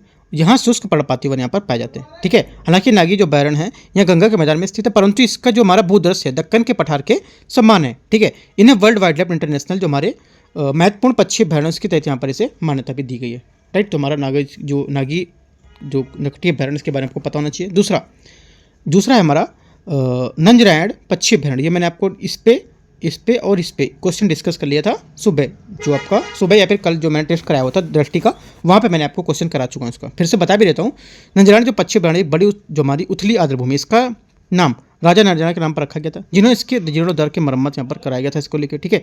और ये वर्षा द्वारा यहाँ पर नल्लर झील के पहुँचने के लिए यहाँ पर इसमें जल में होती है, राइट। तो पहला हमारा ये हो गया। दूसरा कंजुवेली पक्षी अभयारण्य क्या है, ये पांडिचेरी के उत्तर में कोरोमंडल तट पर स्थित खारे पानी के यहाँ पर उथली झील है, ठीक है। ये हमारा मध्य एशियाई फ्राइब में स्थित है, प्रवासी जो पक्षी हैं उसके लिए, राइट। और तवा जलाशय कहाँ पर है, ये हमारा सतपुड़ा टाइगर रिजर्व क्षेत्र के अंतर्गत आता है। और सतपुड़ा के हमारे राष्ट्रीय उद्यान है, उसके बोरी जो हमारे वन्यजीव अभयारण्य उसकी सीमा पर यह अवस्थित है, ठीक है। कहाँ पर, मध्य प्रदेश में। तो आपको याद रखिए, ये मध्य प्रदेश, ये आपका तमिलनाडु और ये आपका तमिलनाडु। तो तीनों आपको ये याद रखने कहाँ पर कौन सा है ये, ठीक है। यहाँ पर आर्द्रभूमि के बारे में देख लेते हैं। ये जल के समृद्ध जो भू क्षेत्र होते हैं, ठीक है। रामसर साइट में शामिल होने वाले किसी आर्द्रभूमि को निर्धारित 9 मानदंडों के यहाँ पर कम से कम एक को पूरा करना होता है। इन मानदंडों में नियमित से रूप से 20,000 से उससे अधिक जलीय जो पक्षी हैं उसके आश्रय प्रदान करना, जैविक विविधता का संरक्षण यहाँ पर करना, ठीक है। यहाँ पर ये शामिल है। महत्व क्या होता है इसका, महत्व होता है हमारा जैव विविधता हॉटस्पॉट। पृथ्वी की सतह पर केवल 6% हिस्से पर यहाँ पर आर्द्रभूमि का विस्तार, इसके बावजूद ये विश्व के लगभग 40% जैव विविधता को यहाँ पर जीवन प्रदान करते हैं, ठीक है। ये कुछ खास इंपॉर्टेंट नहीं, बस इतना पता नहीं कि कितने परसेंट हिस्से पर हमारा आर्द्रभूमि का विस्तार करते हैं जैव विविधता हॉटस्पॉट, ठीक है, पृथ्वी की सतह का। आगे, ये पृथ्वी की किडनी की तरह होते हैं क्योंकि ये जलीय पदार्थ भारी धातुओं और अधिक पोषक तत्वों को अवशोषित कर लेते हैं, ठीक है। और अन्य कारण के क्या होते हैं, पोषक तत्वों का चक्रण, ये आपसे नहीं पूछेगा, अन्य कारण नहीं पूछेगा, सिर्फ आपका एक पॉइंट इंपॉर्टेंट है इसका, ये वाला। आगे देखते हैं रामसर जो हमारा कन्वेंशन उसके बारे में। ये एक अंतर सरकारी संधि है। इसका उद्देश्य जो हमारी आर्द्रभूमि है एवं उनकी जो संसाधन है उनका संरक्षण और एवं उनका बुद्धिमत्तापूर्ण यहाँ पर उपयोग सुनिश्चित करना, ठीक है। इसे 1971 में ईरान के रामसर शहर में अपनाया गया था। ये 1975 में लागू हुआ था, ठीक है। कब यहाँ पर अपनाया गया था और कब लागू हुआ था, आपसे बोलेगा 1971 में अपनाया गया और 1972 में लागू कर दिया गया था, तो हमारा गलत हो जाएगा। 1975 में लागू हुआ था, ये 71 में अपनाने के बाद, ठीक है। भारत 1982 में इस कन्वेंशन का पक्षकार बना था। अंतर्राष्ट्रीय महत्व की जो आर्द्रभूमि सूची में रामसर सूची की एक ऐसी आर्द्रभूमि शामिल है जो समग्र रूप से मानवता के लिए महत्वपूर्ण मूल्य रखती है, ठीक है। इंपॉर्टेंट है हमारा, ठीक है। तो मैं क्या हो जाएगा, ये पॉइंट हमारे यहाँ से इंपॉर्टेंट हो जाएगा इसका, राइट। अगला देखते हैं। और इसमें भारत हमारे इसका क्या है, 1982 से इसका पक्षकार था, ठीक है। रामसर सूची के बारे में देखते हैं क्या है। रामसर सूची के बारे में, रामसर सूची में शामिल होने के लिए आर्द्रभूमि को रामसर कन्वेंशन के तहत निर्धारित 9 मानदंडों में कम से कम एक मानदंड को पूरा करना होगा, जरूरी होता है। इस कन्वेंशन के साथ अनुबंध करने वाले जो पक्षकार हैं, इसमें आशा की जाती है कि वे अपनी रामसर साइट्स के तहत इन प्रबंधों को यहाँ पर करेंगे और अपना यहाँ पर पारिस्थितिक गुण बनाए रख सकें, ठीक है। ये हमारा क्या है, इसका यहाँ पर पक्षकार से आशा की जाती है इनको लेकर, ठीक है। मॉन्ट्रिक्स रिकॉर्ड क्या होते हैं, ऐसी रामसर साइट्स यहाँ पर शामिल हैं इसमें तकनीकी विकास, प्रदूषण या अन्य मानव जनित यहाँ पर गतिविधि हैं, इनको परिस्थितिक जो रूप है इसको यहाँ पर प्रदान करते हैं और यहाँ पर इनकी आशंका होती है, ठीक है। यहाँ पे देखते हैं अगला। और अगला यहाँ से है भारत में सर्वाधिक रामसर स्थल तमिलनाडु में, ठीक है। दूसरे स्थान पर हमारा उत्तर प्रदेश है, याद रखना है। उत्तर प्रदेश में सर्वाधिक नहीं है, सर्वाधिक हमारा किधर है? तमिलनाडु में। दूसरा हमारा उत्तर प्रदेश में। भारत की लोकटक जो हमारी झील है, ये केवलादेव राष्ट्रीय उद्यान में मॉन्ट्रेस रिकॉर्ड में शामिल की गई है, ठीक है। मॉन्ट्रेस रिकॉर्ड क्या होता है? मैंने आपको यहाँ पर बताया कि जहाँ तकनीकी विकास, प्रदूषण या मानव जनित जो अन्य गतिविधियाँ, इसके कारण इसके पारिस्थितिक रूप में जो स्वरूप में परिवर्तन होता है या होने की आशंका है, उसे यहाँ पर मॉन्ट्रेस रिकॉर्ड में रखा जाता है, ठीक है। जो आपको याद रखना है। आगे देखते हैं, सुर्खियों में रही यहाँ पर अन्य हमारी आर्द्रभूमियाँ कौन कौन सी हो सकती हैं। देखो यहाँ पर सुर्खियों में रही जो आर्द्रभूमियाँ हैं, एक तो आपका पैंगोंग जो त्सो झील है ये, ठीक है। कांवर झील या कंवर ताल, ये भी हमारी जो सुर्खियों में आर्द्रभूमियाँ है, ठीक है। ये आपको पढ़ लेना है, जो इंपॉर्टेंट है पॉइंट इसके कुछ, ठीक है। देखो यहाँ पे ये इंपॉर्टेंट क्यों? क्योंकि बिहार का पहला रामसर स्थल है, इसलिए हमारा इंपॉर्टेंट है ये। दूसरा यहाँ पे भी बता देता हूँ मैं, इस झील का रंग अलग अलग समय पर अलग अलग दिखता है, ये सिंधु नदी बेसिन का हिस्सा है, ठीक है। ये बड़ा इंपॉर्टेंट है क्योंकि जो हमारा झील है, इस झील का रंग अलग अलग समय पर अलग अलग दिखता है, इस वजह से हमारा इंपॉर्टेंट है अभी, ठीक है। पुलिकट झील भी हमारा यहाँ पर न्यूज़ में था। और श्रीहरिकोटा इसी झील को बंगाल की खाड़ी से अलग यहाँ पर करता है। ये झील मुख्य रूप से कलंगी और अरनी नदी के जलप्रपात यहाँ पर करती है। इस झील में बड़ी संख्या में फ्लेमिंगो पक्षी आते हैं, ठीक है। सुंदरवन मैंग्रोव इसका सबसे बड़ा मैंग्रोव परिस्थिति तंत्र है। इसका नाम हैरिटिएटा फोम्स प्रजाति के वृक्ष यहाँ पर नाम पे रखा गया इसका, ठीक है। तो ये चारों आपको याद रखने इंपॉर्टेंट है थोड़े से, ठीक है, क्योंकि सब अपनी अपनी विशेषता यहाँ पर ये बता रहे हैं। अगला हमारा है अन्य संबंधित सुर्खियाँ जो हैं 1.3.5, ये मैं आपको पार्ट जो 2 रहेगा उसमें आपको डिस्कस कर देंगे 1.3.5, और आपका यहाँ पर जो सेकंड टॉपिक पूरा रहेगा वो, ठीक है। तो एक का जो यहाँ पर 3-4 टॉपिक बचे हैं वो, और इसका सेकंड टॉपिक वो मैं आपको पार्ट 2 में कवर कर दूंगा, ठीक है। मैं सजेस्ट नहीं कर रहा हूँ क्योंकि यहाँ पर कुछ संस्थाएं हैं, और कुछ यहाँ पर इसके जो हमारी काम करने वाली जो तंत्र दिए हैं, ठीक है, वो सब यहाँ पर कवर करने हैं। ये सब अगर कराएंगे तो ऊपर वाले आपके क्या मिक्सअप हो जाएंगे वो, ठीक है। इस वजह से मैं आपको इसको सेकंड पार्ट में कराऊंगा, वो आपको वहाँ से ज़्यादा क्लियरिटी मिलेगी, ठीक है। तो यहाँ पर इतना रहने दीजिए, बाकी आपको जो रहता है स्टैटिक वाले पॉइंट मैंने आपको बताया, वो स्टैटिक वाले पॉइंट आपको इसके निकाल के कवर करते जाना है, ठीक है। फिर इसका जो सेकंड पार्ट रहेगा मैं जल्दी वो भी लेके आऊँगा कल तक, ठीक है। बाकी टेस्ट पेपर है वो भी आप लगाते रहो यहाँ, राइट। कोई डाउट रहता है आप नीचे पूछ सकते हो कमेंट पे, जो कुछ भी डाउट रहता है आपको, ठीक है। All the best, thank you.